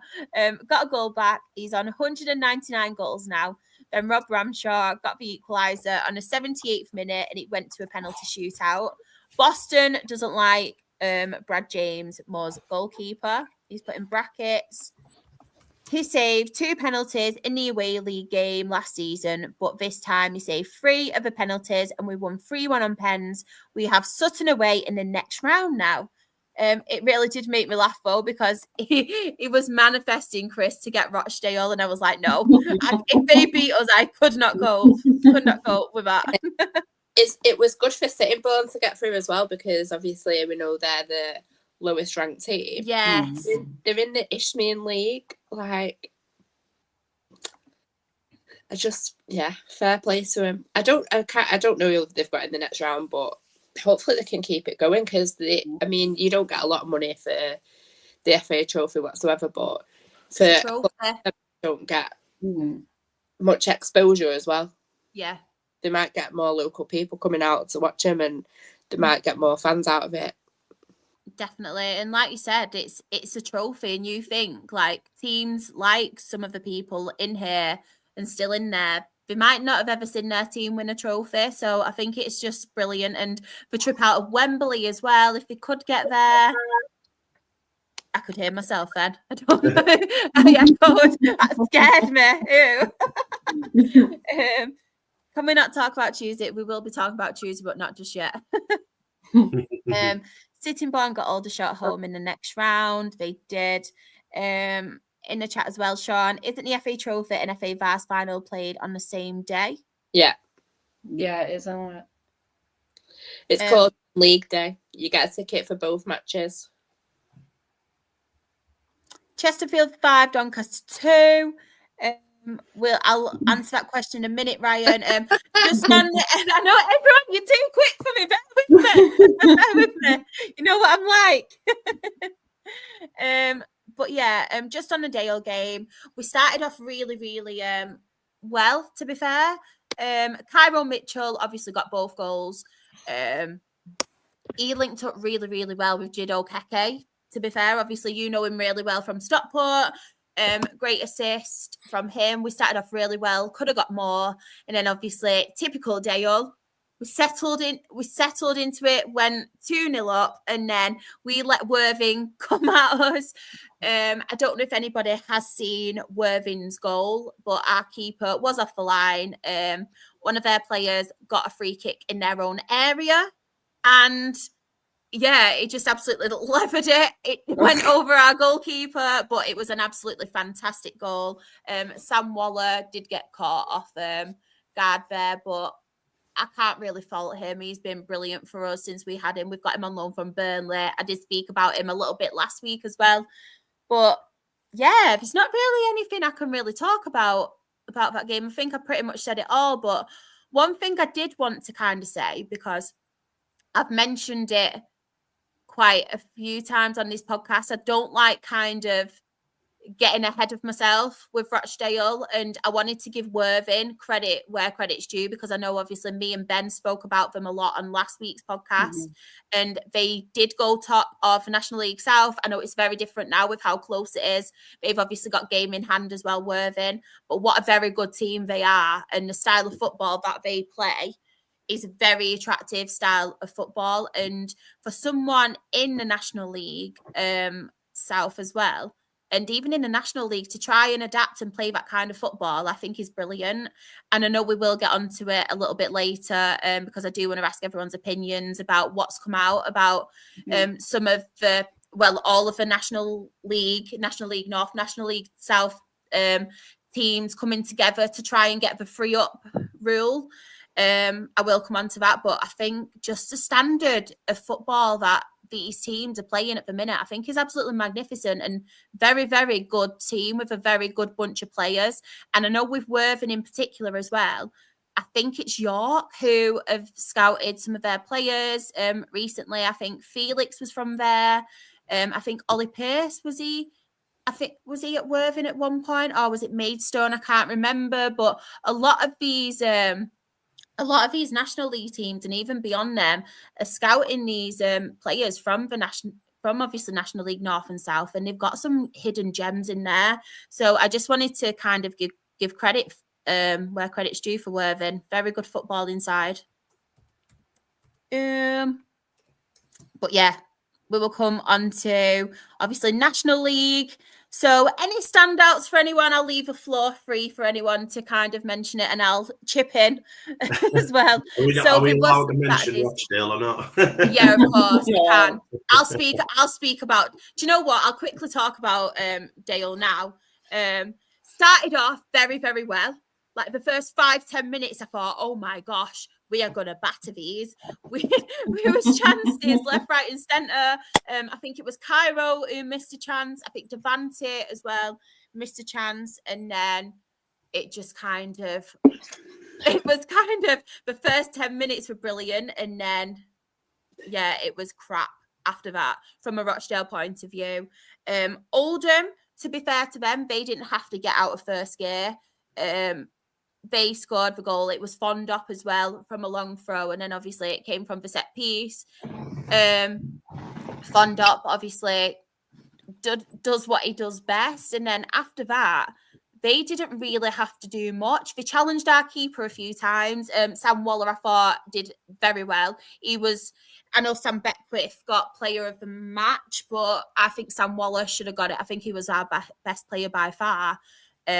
But it was a very poor performance by Rochdale, and I don't really come on here and whinge about the club and some of the decisions, but I just think these are the kind of games that are really letting us down. And I think I saw a stat where out of the top 6 teams, we've only gained 7 points this season from the top 6 teams. And you think if you want to be challenging to go up there, and if you want to be on that same kind of par as these top teams, we've got to be doing better. And I feel like with us, we play very nice, attractive football, but we're too nice. We don't have that mentality at the minute where I think we are one player. And I think the player that we need is your kind of very dirty defensive midfielder to protect the back line, because our back line are playing very well at the minute, our back three. But I think with Ryan East and Harvey Gilmore, the height of them, they are quite small players, but I feel like we need that protection. Like, so they can flourish more and go further forward more and play their nice football. We need someone there who will get the gritty tackles in, who that nasty player who's not scared. And it's kind of a shame, really, because I feel like last season when we had Adam Clayton, when we signed him, he'd be perfect. But obviously we did part ways with him. He was injury prone as well. Obviously he was getting older. But I feel like we're just missing that piece. And I know there's a lot of people, Rochdale fans, who aren't impressed at the minute with Devante Rodney. He got some stick the other night. Leon Ayinde, who we have on loan from Ipswich as well, he also got some stick. And I feel like at the minute with Devante Rodney, it's so hard because he is playing quite poor. But I feel it's all right. But I feel like the reason he's playing quite poor is he's not in his natural position. I think him and Cairo Mitchell would be kind of perfect in that. Basically, Cairo Mitchell is our forward, and then we have another player, and then Devante Rodney, other player being either Conor McBride or Leon Ayinde, playing obviously at the sides, and then we have our natural striker in Cairo Mitchell, whereas Devante Rodney, that's his position as well. So to play Devante Rodney and Cairo Mitchell, we're playing Devante Rodney not in his position at all, and at the minute, he's really, really struggling. Yes, he's getting on the score sheet, but you can tell by his performances, he's getting frustrated and he's not performing to his best. And this is where I really struggle to defend Jim, because I absolutely love Jim McNulty, and you all know how much I love Jim McNulty, but I feel like his game management can be very poor. It's like this game on Tuesday, Devante Rodney and Ayinde, they did absolutely nothing. It's like, give them 10 minutes in the second half. If it's not working like it did in the first half because it was terrible, take them off, bring new bodies on, because Oldham are a physical team.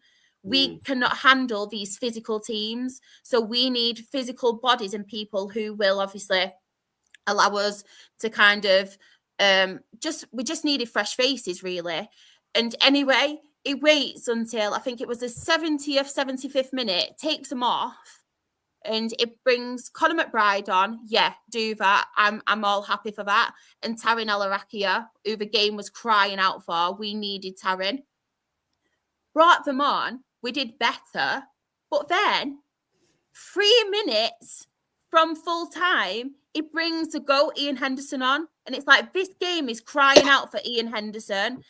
Put more respect on Ian Henderson's name. Don't just bring him on with 3 minutes left to go. And I just feel like Jim and his decisions and his stubbornness is kind of the most frustrating bit, because I feel like we don't have a plan B.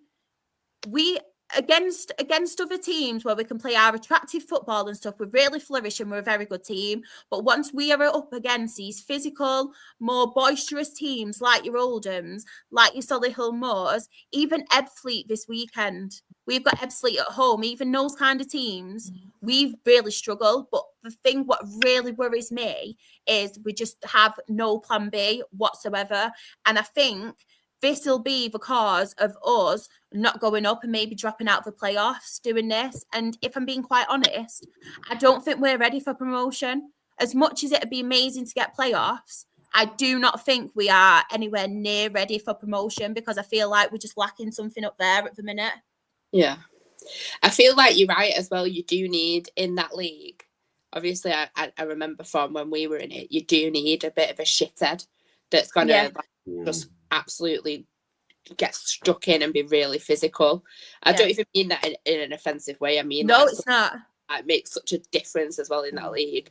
But you're right, like, you can't really criticize someone if they're not being played where they where they play. No, it's a bit unfair, isn't it? Yeah. Can I as well just go? I know Aled pointed something out as well. I think you were trying to catch me off guard, but in my defence, they didn't field two teams. Oldham played on Saturday, as it says, against AFC Fylde, and Tuesday's fixtures are on there. So I just wanted to point that out. So you can try and trip me up, but you didn't this time, because they did actually play twice. They played twice. They scored a very late winner against AFC Fylde to actually beat AFC Fylde on Saturday at 3:00, and then they played us on a Tuesday night and beat us. So yeah, I just wanted to point that out, because I do make mistakes, but this time I didn't. We do have Michael though, and he's put my Tuesday match analysis. What a shower of shite. That was Rodney, didn't offer anything. Oh, God. But this is what I mean. He didn't offer anything, and I stand by that. I thought him and Ayinde played shocking, but at the same time, I feel like you have to play him in his right position for him to and him and Cairo. And there was a lot of people actually calling Cairo Mitchell after the game, saying he's not good enough. I'm sorry, but Cairo Mitchell worked so hard. He just didn't have anybody at the end of it. Like, he was the one trying so hard, but he's also the striker there. Like, what can he do? He can't create it and score it and be everywhere at the same time. So I'll defend Cairo Mitchell for that one. But he had some really unnecessary criticism. Yeah, there's that comment as well. Might get one up. We never turn up against. Yeah, this is honestly so true, and I think this will be obviously the cause of us maybe not getting to that next level this season. And if I'm being quite honest, I don't think we're ready. I really do not think we're ready. Yeah. I realise. Like, At least he's big enough to admit it. I know. yeah. I know. Never ever will I celebrate a player getting subbed, but I did when Rodney got. Oh, I don't agree with that, to be fair. No, I agree with that as well. I've don't agree with never, as much as it, and then I've seen some shite play for us in the past, and I've never celebrated a player getting subbed off, and I've never booed my own team either. Yeah. Just think it's just stupid. No matter how bad it is, you need to support your team, because at the end of the day, they're looking at you and they need support as much as anyone else. Yeah. I just wanted to come to this comment as well. I've heard, I wasn't there. Obviously, I sit in a completely different stand. So I don't really want to comment on this because I don't know if he has said it. I don't know if he hasn't said it. I feel like with Kyron Gordon as well is somebody I do want to put a lot of respect on his name, because he's a young 21-year-old guy. He stepped up this season to be captain. I've said it several times. Ebanks Landell is obviously out for the season. This guy has took it upon himself. I think he's done an absolutely magnificent job. I know emotions do run high after games. If he has said it, then I don't know. He shouldn't really say that, but like I said, emotions You've got to be high. goaded as a professional footballer. Exactly, and the type of person he is, honestly, Kyron Gordon is the most, from what I've seen him and from when my kids have met him, is the most placid, like chilled, respectable guy. So I don't really want to comment on that because I don't know if he has done it or not. And from what I know of Kyron Gordon and what he's done this season, I think he's done an absolutely brilliant job. So yeah, I agree with that. He's outstanding. Chris, commiserations on the local Derbyshire. Fond up again, ole ole. I'm sure we'll see you in the playoffs. Honestly, as I've mentioned, we completely deserve to lose that game. We never win against Oldham. Never. never.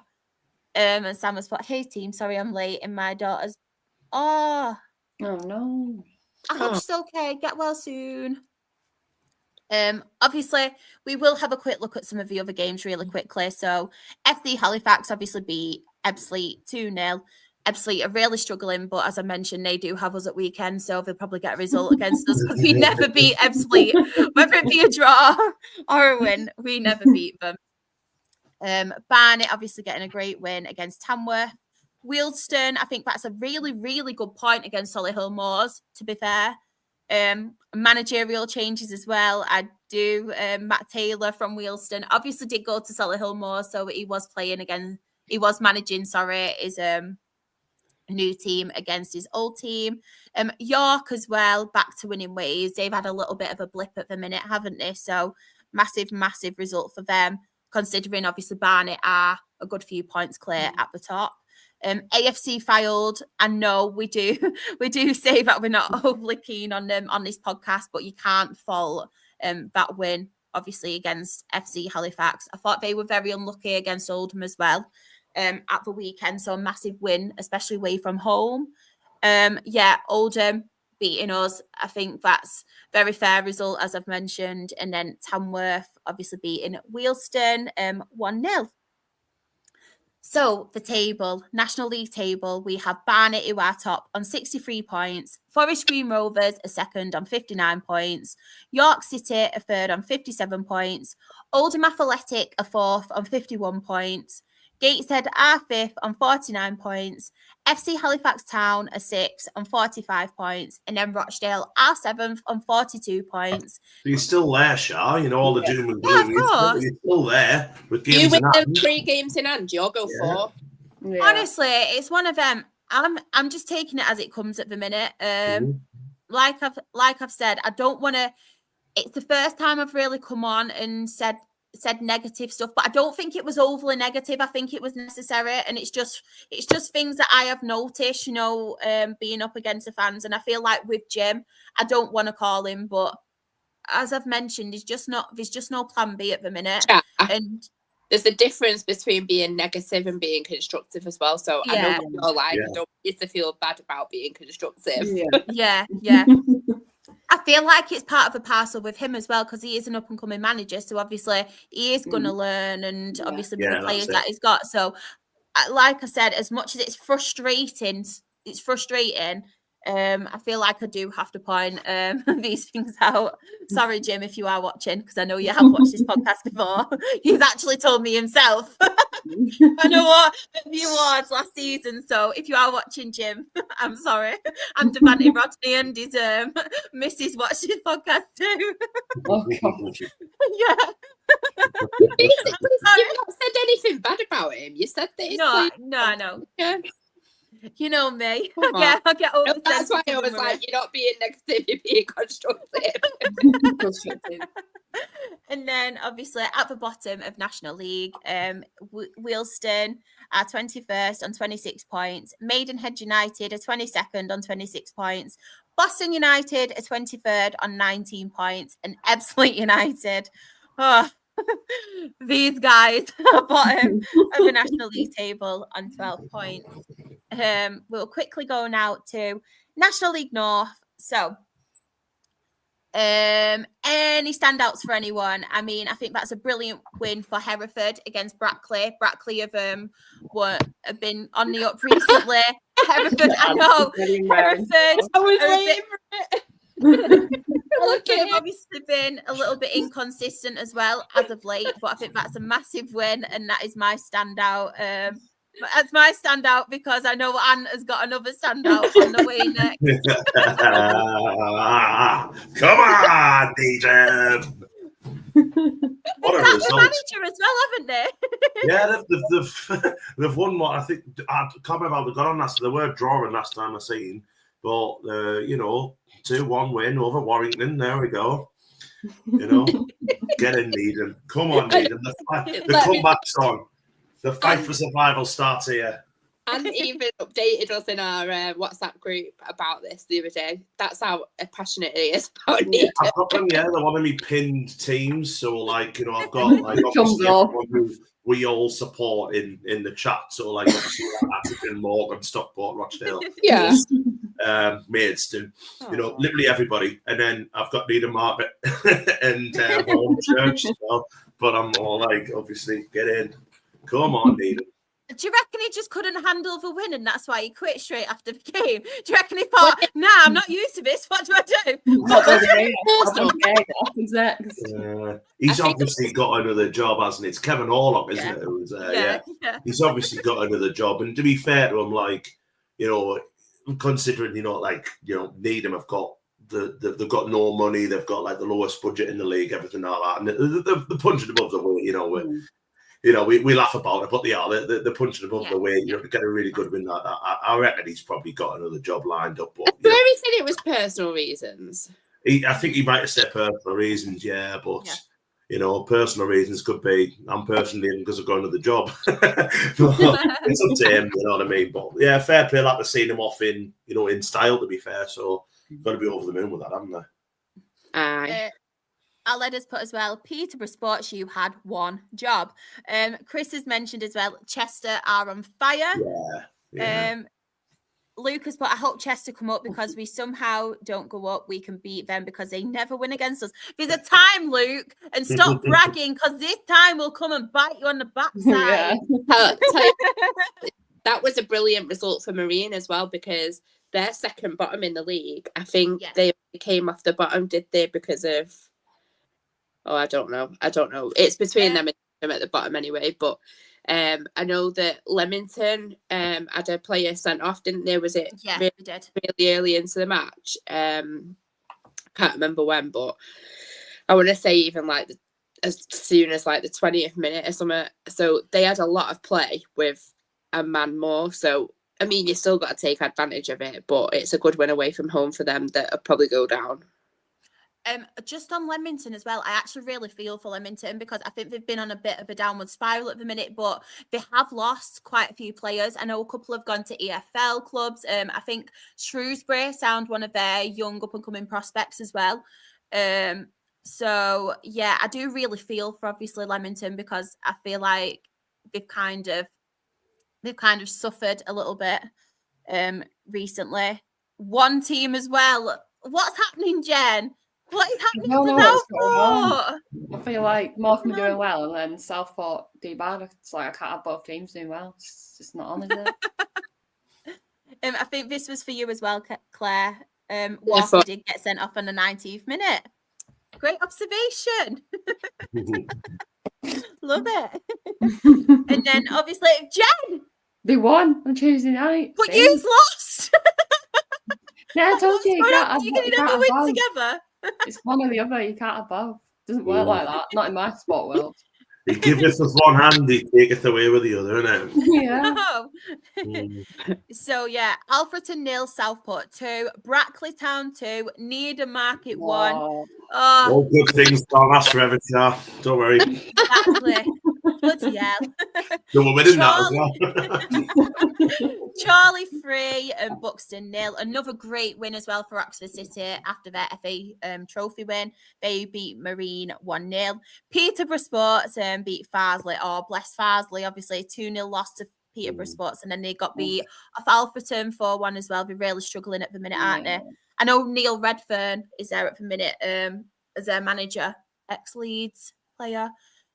Scarborough beat Radcliffe 2-0, and then Hereford back to winning ways again. They did a double win, double game week, double wins against South Shields as well. Yeah, great. Brilliant for Southport away at Alfreton. 100%, I completely agree. And yeah, we will have a look at that now. Warrington are in the bottom 4 now. Let's have a quick look at the table. It's close. It's not as close as National League South, which we will get onto very soon. Our Ben went viral with his tweet about National League South. But yeah, top of the table, we have Chester on 58 points. Scunthorpe United are second on 54 points. Brackley Town are third on 52 points. Kidderminster Harriers are fourth on 50 points. Curzon Ashton are fifth on 50 points. Kingsland Town are sixth on 50 points. And Chorley are seventh on 48 points. And then in the relegation zone, we have Farsley, who are 21st on 26 points. Warrington are 22nd on 25 points. Marine are 23rd on 25 points. And Anne, very close though. Very close. To be fair, do not worry. No, relegation is fun in this league. Needham Market are bottom on 25 points. Aunt Farsley, not great off the pitch currently. Yeah, they're not in a good way at all. And yeah, they're still ground sharing at Buxton. Thought they were, but still financial issue. Yeah, there's a lot of issues going on, isn't there, at Farsley at the minute? Like just in general, financial issues. Obviously, the ground. There's a lot going on there. It's very sad, to be fair. Very, very sad. But yeah, National League South. I think I do have a match report of Ben. Just bear with me from what I can remember. Just bear with me. Bear with me. Where's he gone? Yes. So I thought I'd send you a match report from Saturday just in case I forget. So obviously Maidstone 1, Torquay United 0. Massive win against the side we always seem to do well against in Torquay. Our 11th win in 13 meetings could be the most important yet, as Charlie Seaman's bullet of a strike 15 minutes from time got us the points in front of our biggest crowd so far this season. Credit to the lads who were superb and showed great character after 2 disappointing results. This title race keeps on giving with 3 different teams taking charge in the last week. Who's going to blink first? Just to finish, big shout out to Sittingbourne on reaching the last 8 of the trophy. fantastic for Kent football. Oh, bless him. No. Bless him. But standouts or any we want to talk about, I mean, Dorking, they are top at the minute, aren't they, Dorking? They are really going for it at the minute. I think did they win? Weymouth as well, wasn't it? Yeah, 5-1. Very good win. 5 goals as well. 5-1. Such a like we all said. I mean, I put it in the chat the day before. All them teams were on 55 points, but I was Let's have a quick look. How now. close is it? That's mental, isn't it? That is crazy. That is mental. Even beyond, because you think Truro are obviously the last playoffs place with 50 points, but even below them, Western-super-Mare on 48. Yeah. You know what? That is mental. That goal difference is going to have a massive part. Yeah. And look at Worthing and Eastbourne, basically, is a point less, basically, because of their goal differences. Let's have a quick look back here. So obviously we've got Chelmsford, Chesham, so obviously 1-1. I'm trying to think of any standouts. So Dorking, as we mentioned last week with Slough, they're struggling at the minute, but Dorking are on the up. We've got a few players back from injury now. We always talk about Dorking. We love Dorking because of a certain manager. He's my hero, so he can do no wrong. But honestly, what a guy. What a guy. Do you know what, though? I'm like torn because I'd love Maidstone to win it because obviously Ben, I absolutely love Ben to bits. But then I feel like Dorking is Mark White and, you know, my love for Mark White. But even Boreham Wood, I love Luke Garrard. Like, I think he's quality. Like, the things he's done for that club, I think he's absolutely magnificent. But then I'm torn as well because I feel like Worthing have a little piece of my heart because we've been following, obviously, Danny Cashman's story and his difficulties on the podcast, obviously, this season with Drewham and, like, the kind of football they play. So I'd love Maidstone to win it. They're, like, my top one because, obviously, I have so much love for Ben. But then everything, it's just all too much for me, guys. I can't get my head around it. Can you have like one to go up and then the other one to go up in the playoffs or something? Like, you pick 2 out of 3 then, can't you? Yeah. I mean, I'm all for Maidstone, I've got to be honest. 100%, I am 100%. Imagine if like Maidstone get into the playoffs. I can imagine all us like having a road trip. Oh, yeah. I'm going 100% on it. Imagine though, right? Imagine if, like, say, Boreham Wood finished like top or whoever finished top, and then it's the playoff between Dorking and Maidstone. Oh no, that's like the worst one. I'd rather one of them half tops, wouldn't you? I still want Maidstone. One bit with a picture of Ben on, one half with that. You'd have to like tell Mark White, sorry mate, but Ben's like number 1. Ben's always number 1 for me. I love Mark White, he's my favourite manager, but if it was between Ben, I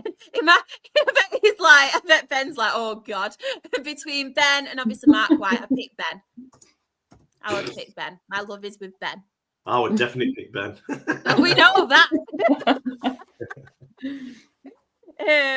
But yeah, I mean, what a game on Monday as well. Emma Lemstead, as everyone likes me to say it, scored 3 goals. Boreham Wood 4. I mean, that's insane. Very interesting. Very interesting game. Obviously, Bath City 2, Chelmsford 1, Farnborough 2, Chesham United 1, Hampton and Richmond 2, Dorking Wanderers 2. So obviously they did drop points there.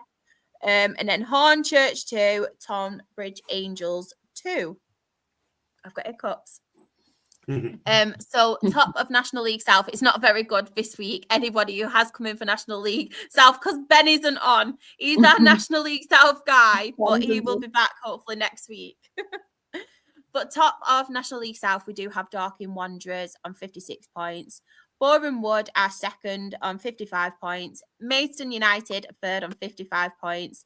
Worthing are fourth on 55 points, but they do have games in hand. Eastbourne are fifth on 55 points. Torquay United are sixth on 52 points. And Truro City are seventh on 50 points. And then at the bottom of the table, we have Enfield Town, who are 21st on 23 points. St Albans City are 22nd on 21 points. Averley are 23rd on 20 points. And Weymouth are 24th, bottom of National League South, on 19 points. Helen is in agreement as well. Ben, every day, absolute legend. Just before we go as well, there is one topic that I did want to mention. Obviously, it has come out yesterday, I think it was, that National League North and National League South, all teams are in agreement that they feel like 3 people should get promoted, obviously. I just wanted to hear your opinions on it because I know there is a very mixed bag. Sam very kindly did a poll on Twitter, I think it was. Yeah. He's put all 72 National League clubs are supporting a letter to the EFL requesting a vote to create 3 promotion places into their league. Do you agree? Hashtag free up. Hashtag put football first. 91% were in agreement that there should be 3 places. And then obviously 9% voted no. And they want it to stay as it is. Anybody in the chat as well, if they want to get involved, please do. And I'll come to you first. So is this for like just the National League, or is it for like, you know, National League North, National League South? So get promoted. So 3 teams would go up from National League North and National League South into the National League. Yeah. So it'd basically be, I'm guessing it'd basically be an outright champion, obviously another one in automatics, and then a playoff final winner. Okay. So how many teams are going down from the National League then? 6. I'm presuming it'll be 3, will it? Well, there's four that go down now. So if they wanted an extra one to be promoted, they'd have to relegate another one, wouldn't they? So it'd be But they would have to relegate another 2, wouldn't they? Because it's National League. See that? So I agree with 3 out the National League that should go up into League 2 because I've never understood this from like. From the moment I've literally known football, why 4 go down from League 1 into League 2 and 4 go up, whereas I would just make 3 down from League 2, not this season because we want Mark to steal, but maybe from next year. I've just never understood it. It should be 3-3 all the way up, all the way down. So I totally agree with the kind of getting 3 out of the National League. But if they're going to make the National League North and South 3 each, then you're looking at 6 down from the National League. So where you're working that out, are you going to have something where you 2 go up from National League North and South, maybe the top 2, and then the playoffs winners go into another playoff with like what they do in Scotland, don't they? They have like that might work. That might work. I'm all for 3 up, 3 down. I've got to be honest, especially coming out of that. If they can work something out in the National League where they can do that, then I'm all for it. But I don't know how they can work it out when there's 2 teams coming into one league. I don't know how they can work that out. But definitely, as a promoted point of view, and 3 out of League 2, I do believe that because you look at the teams that have come out from the National League in the last few years, you look at your Stockports, your Fleetwoods, Lincoln City, them sides who have come up and stayed up, Wrexham, a lot of good teams have come out of that league, not the one that have stayed up there. And I actually believe the National League is catching up a little bit with League 2, whereas some very, very good sides are getting out there and staying out there, like Chesterfield or another one. I think Barnet, if Barnet went up, would stay up as well. So I would have 3. I think if you know a team come out and get relegated, then that's fair enough. But you look at the bottom 2 now in League 2. Again, obviously Morecambe have had the problems all season. You know, but are in the bottom 2. Tranmere, who could be relegated, there none of them, and Carlisle, none of them are sides that got promoted out of the National League. So and how many sides have come up and come straight back down straight away? I don't think it's that many. So for me, I would have 3. I think it just makes logical sense. So see what happens. Claire, I'll come to you because I know you were shaking your head when Ant said about them catching up. So I'll come to you next. I don't even mean it in like a really big way, but I just think like the top few sides in the National League are not that bad. But below that, and Shai, you will have seen some shocking football at that level. I just personally didn't rate non-league. I know we were in it for a long time, but I actually, when we were in the Conference North, I was like, yeah, it should be 3 up. But when we were in the National League, I changed my mind. And obviously it's been a conversation that's gone on for quite a long time, and I can't 100% put my finger on why I changed my mind, but I don't think that like all of the teams that are up there would stay up, if I'm being honest. And I think like, it'd get more competitive if you've got an extra team coming down as well, because you would have to have an extra team coming down. But I don't know, like I just think, I don't know, just not for me, if I'm being honest. I know we've got like a few statisticians in the chat because I'm obviously I haven't got the time to look at it. But can someone actually go through, say, the last 10 years of how many teams have got out of the National League and gone straight back down again? See, literally for my kind of interest, to be honest, because I can't think of many. Can I just challenge something as well? Because I know obviously there's people saying that they don't think certain people are good enough and they don't think standards are good enough from the National League and National League North and South.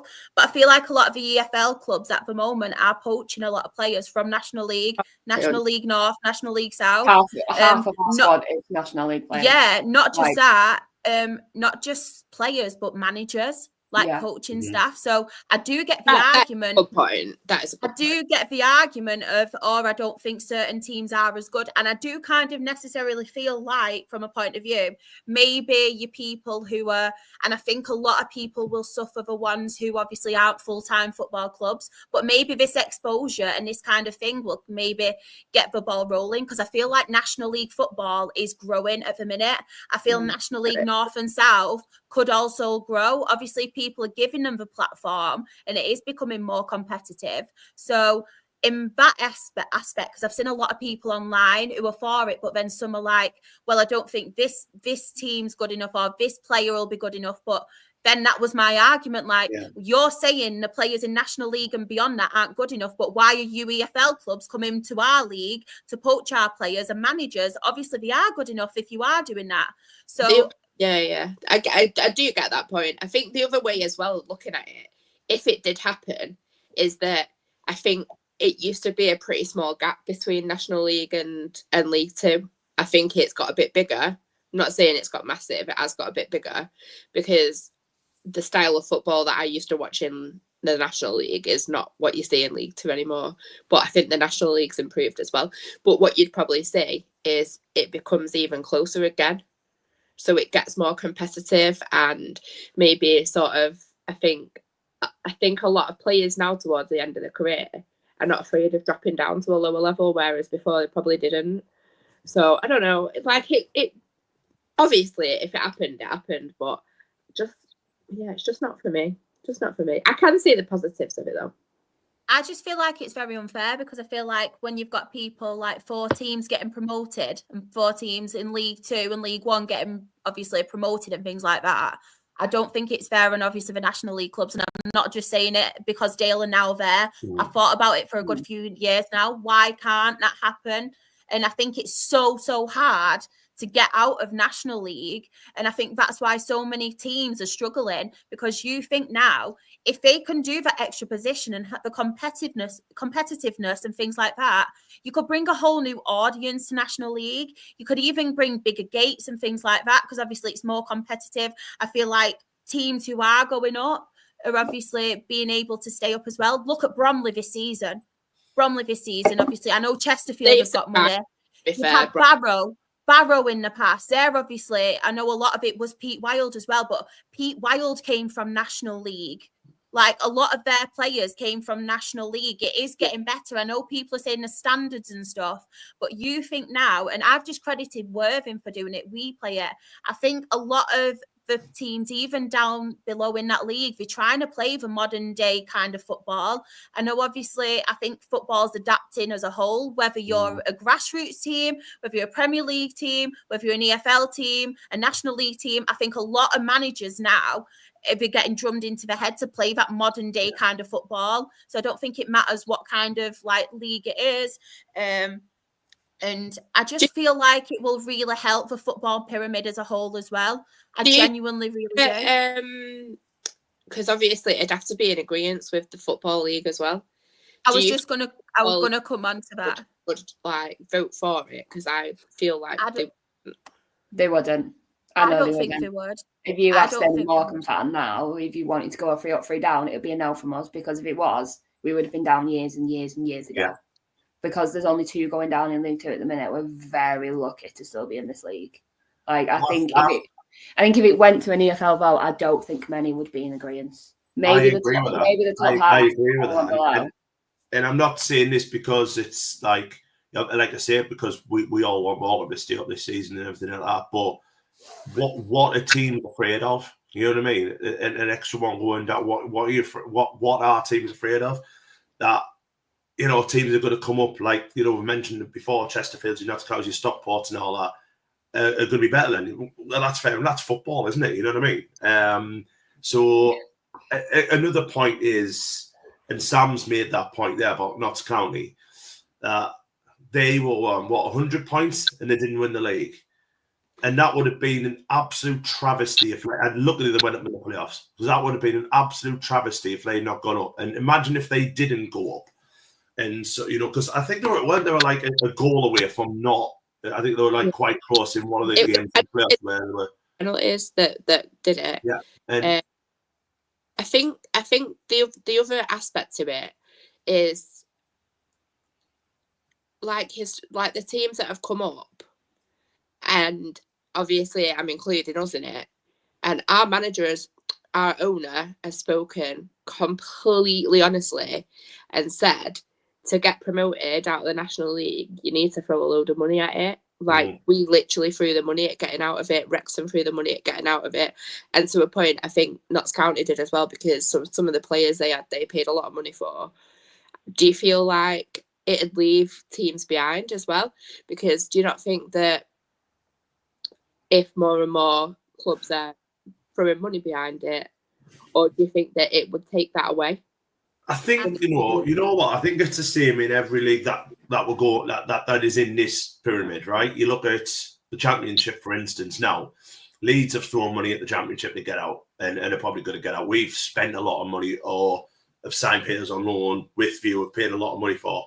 You look at your Prestons, your Bristol Cities, and all that who are in the Championship. And it'll be in the Championship for quite a long time. I think you need them teams as well as, you know, you start to throw who are able to throw money at. I think the problem is with the National League. Yes, you are going to get, because, you know, a Barnet doing it this year, possibly. You know what I mean? But to get promoted in any league, you do have to spend, don't you?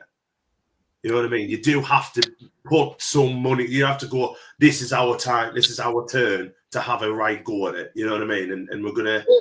Yeah, I mean, and literally Mark Stott's come out and said, like, we paid ourselves out of that league. We to do it, and we did the same to League Two. And now he's like, you know what, now we've got to, like, crack down and become... on the chin, yeah. No, but do you not think if this happened, it'd be more competitive and it'd bring more retention and more money into them leagues, maybe more funding, helping the like I've mentioned, helping the football pyramid.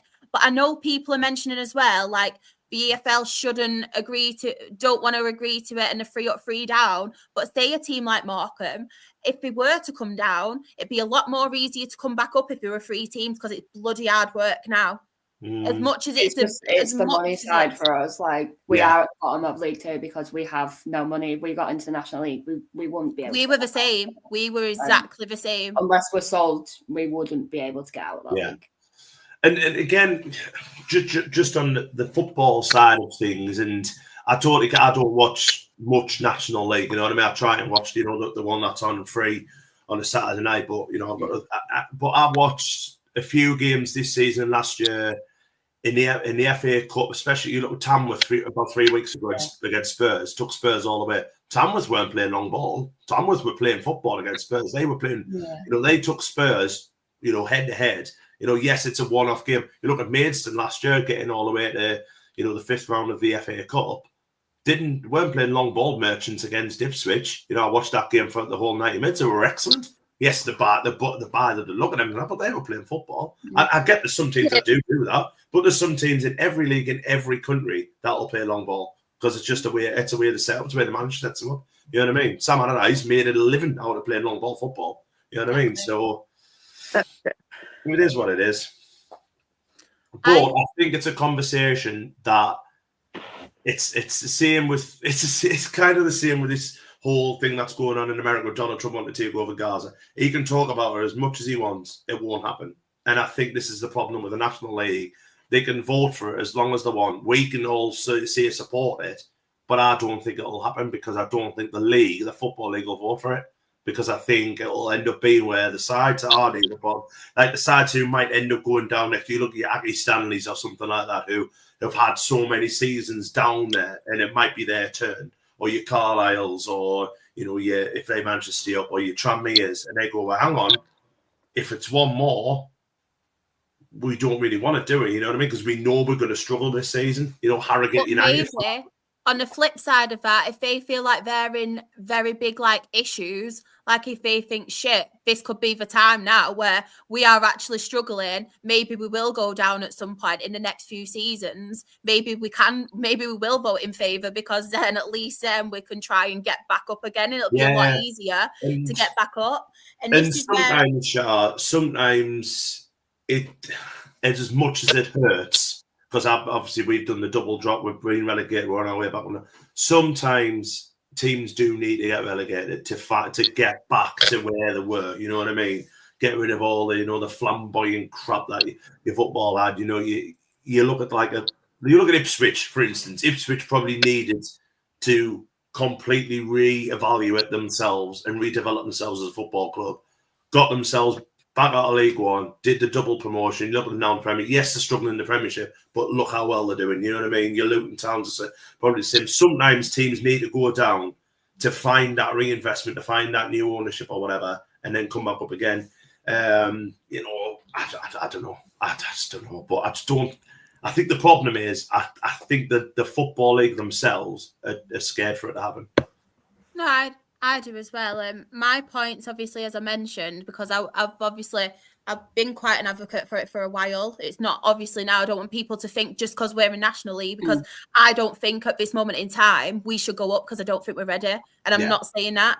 But I think for football as a whole, I think it'll be brilliant because I feel like there's a lot more coverage now of National League North and South. I think it deserves to, because as I mentioned, I feel like a lot of these hidden gems, whether it be managers, whether it be players, are picked up from them. It's like York, them hidden gems from Worthing and up and beyond. Like I've mentioned Leamington, a player from Leamington going to Shrewsbury. And you think how many leagues above? It's not just like a league jump, it's like 3 league jumps.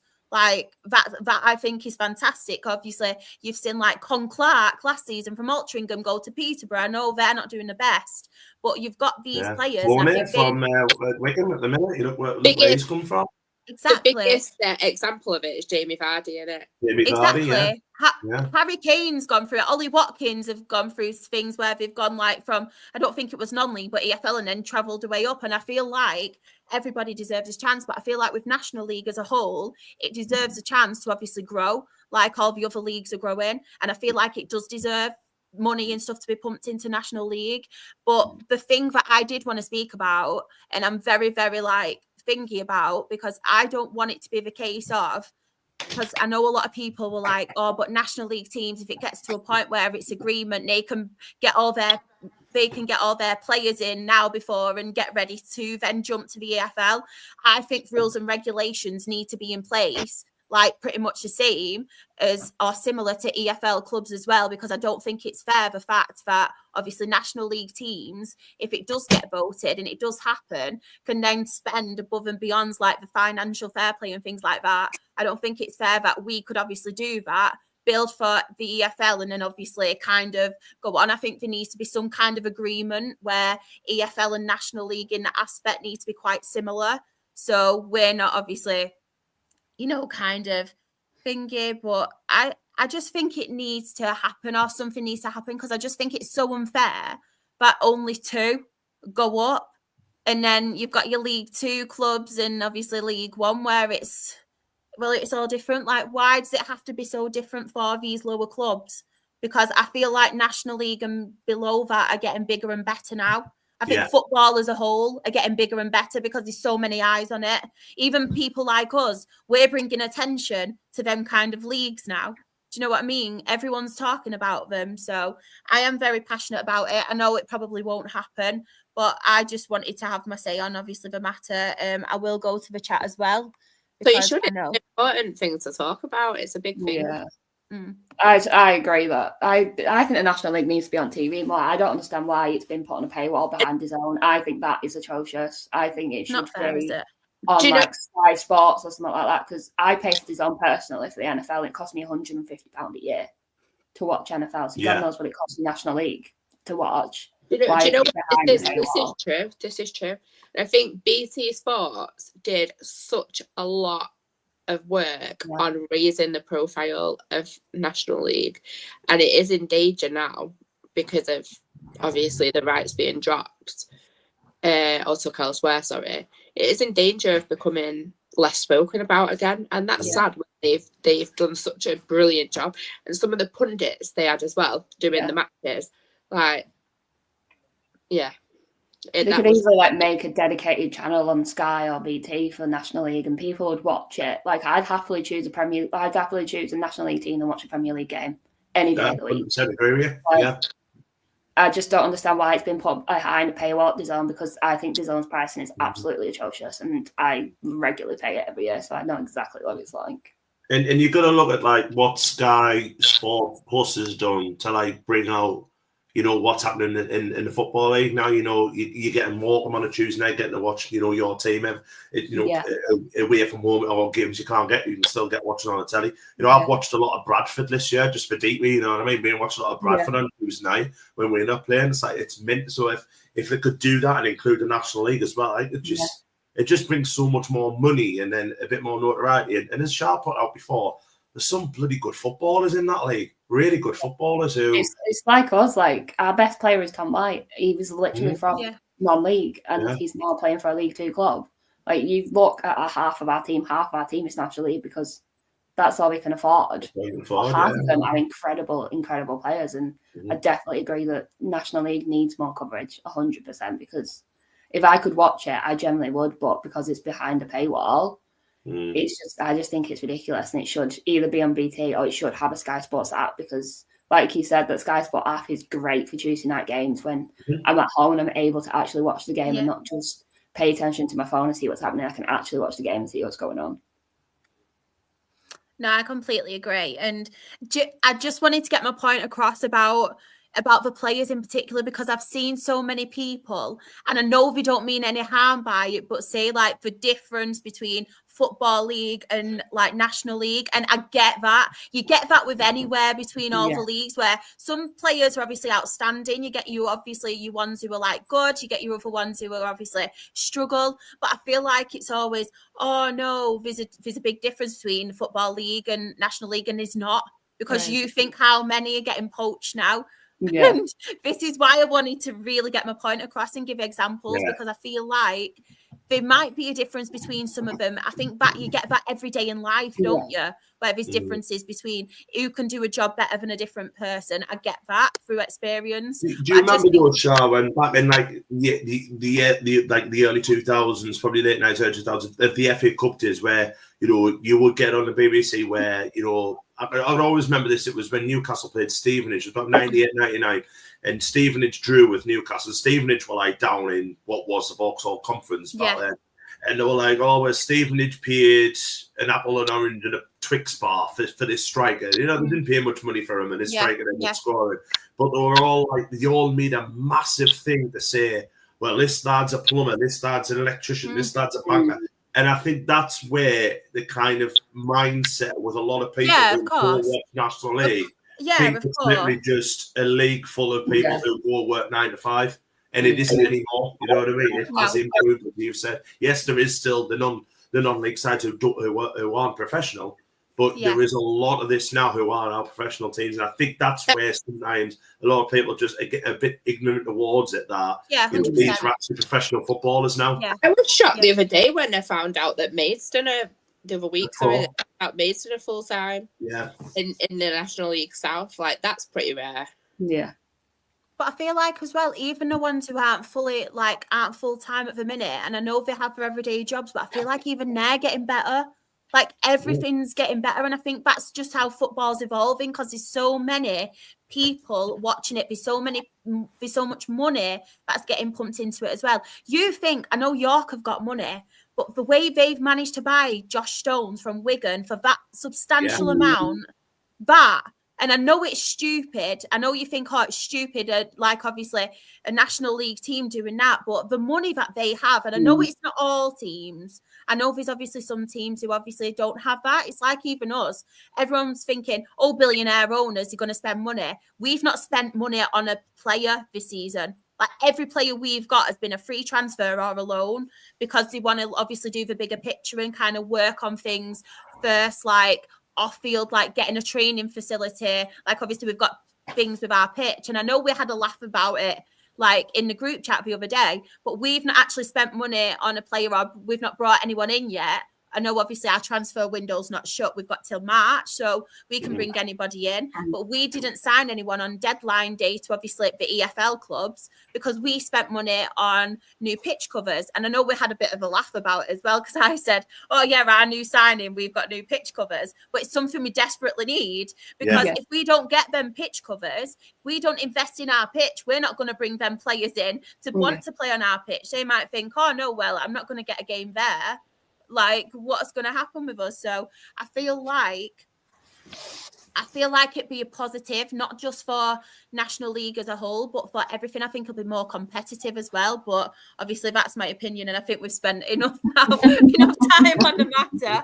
I am going to ask each week as well. Like, I know we've got Rebecca, I know obviously Ben, other people as well to do with this, and people who do come on. I'm going to ask their opinions and maybe ask people on social media as well, because I do really want to get everyone's opinions from all the different leagues, not just ours. Because with me, I love to get a bit of an understanding from everyone and take everyone's opinions. And I'm kind of like, I get that. And this is what I like about us as well. We can have conversations about it. We can disagree about certain things, and we can like not challenge each other, but we can kind of have our say and give like certain points as well. So yeah, I'm just intrigued to see where it goes. I don't think it'll go anywhere, but it's good that the National League feel like they want to come together and challenge this. That is massive in it all, to be fair, because the amount of years it's been spoken about, there's never been anything like that happen. So who knows anyway?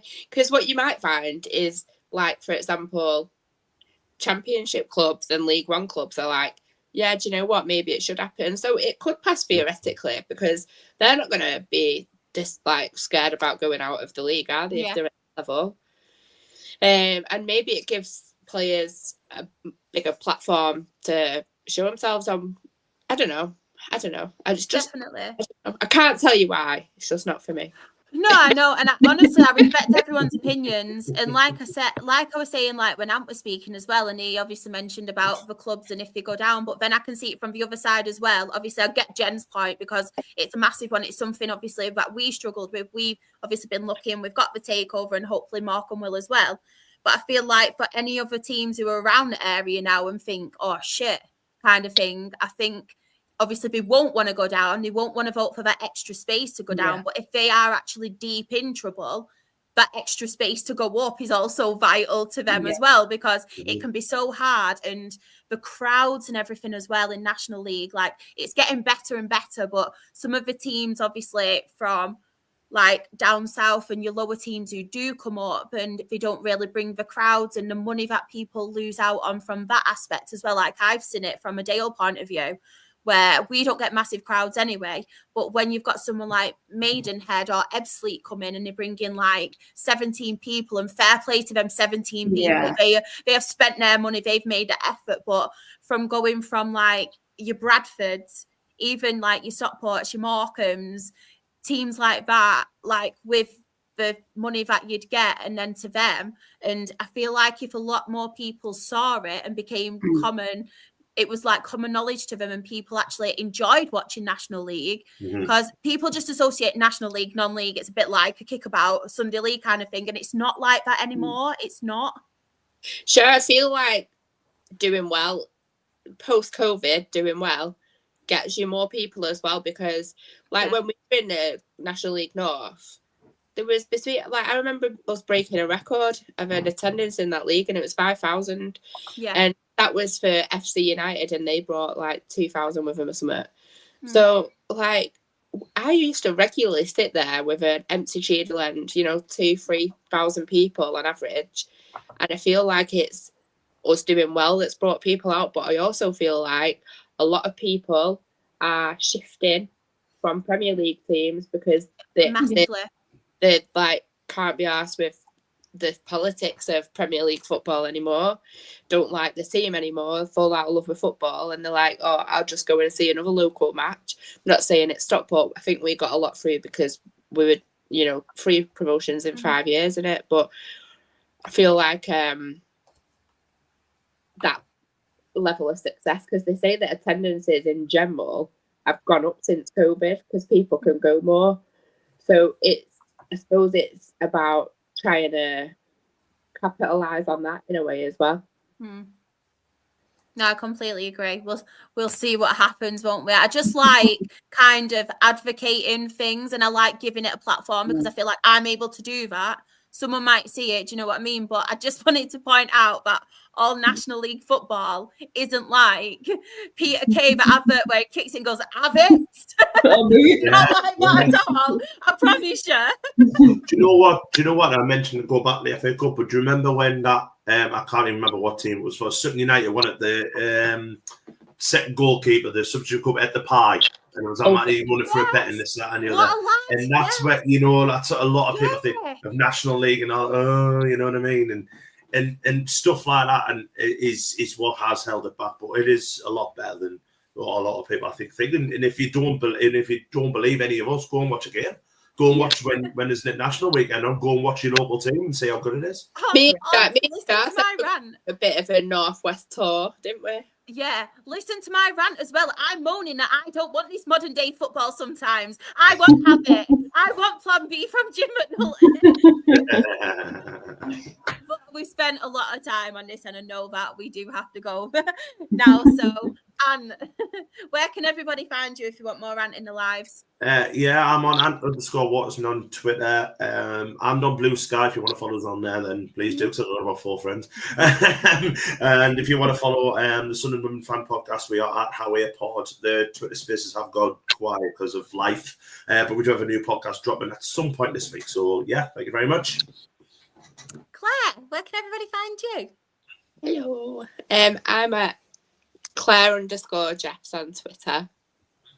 Yeah. And we've closed Hatters Hangout because we just weren't having the time to do it. So it's all good. We just didn't have time. So yeah. Just on Twitter now, Claire_Jeffs. Jen, where can everybody find you?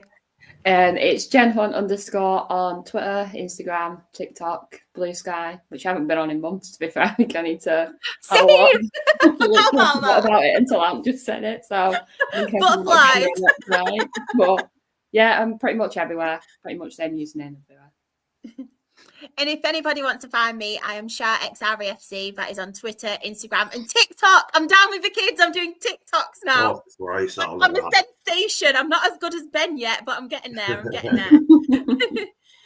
My Her Game 2 stuff as well is Rochdale HGT on all of those socials. And of course, the main ones, our beautiful faces. We are the Absolute Football Podcast, and we are Best New Content Creator. We won it. We won the Football Content Awards. We didn't we? I'm still shocked. I say it every week, but I'm still shocked. Like, wow.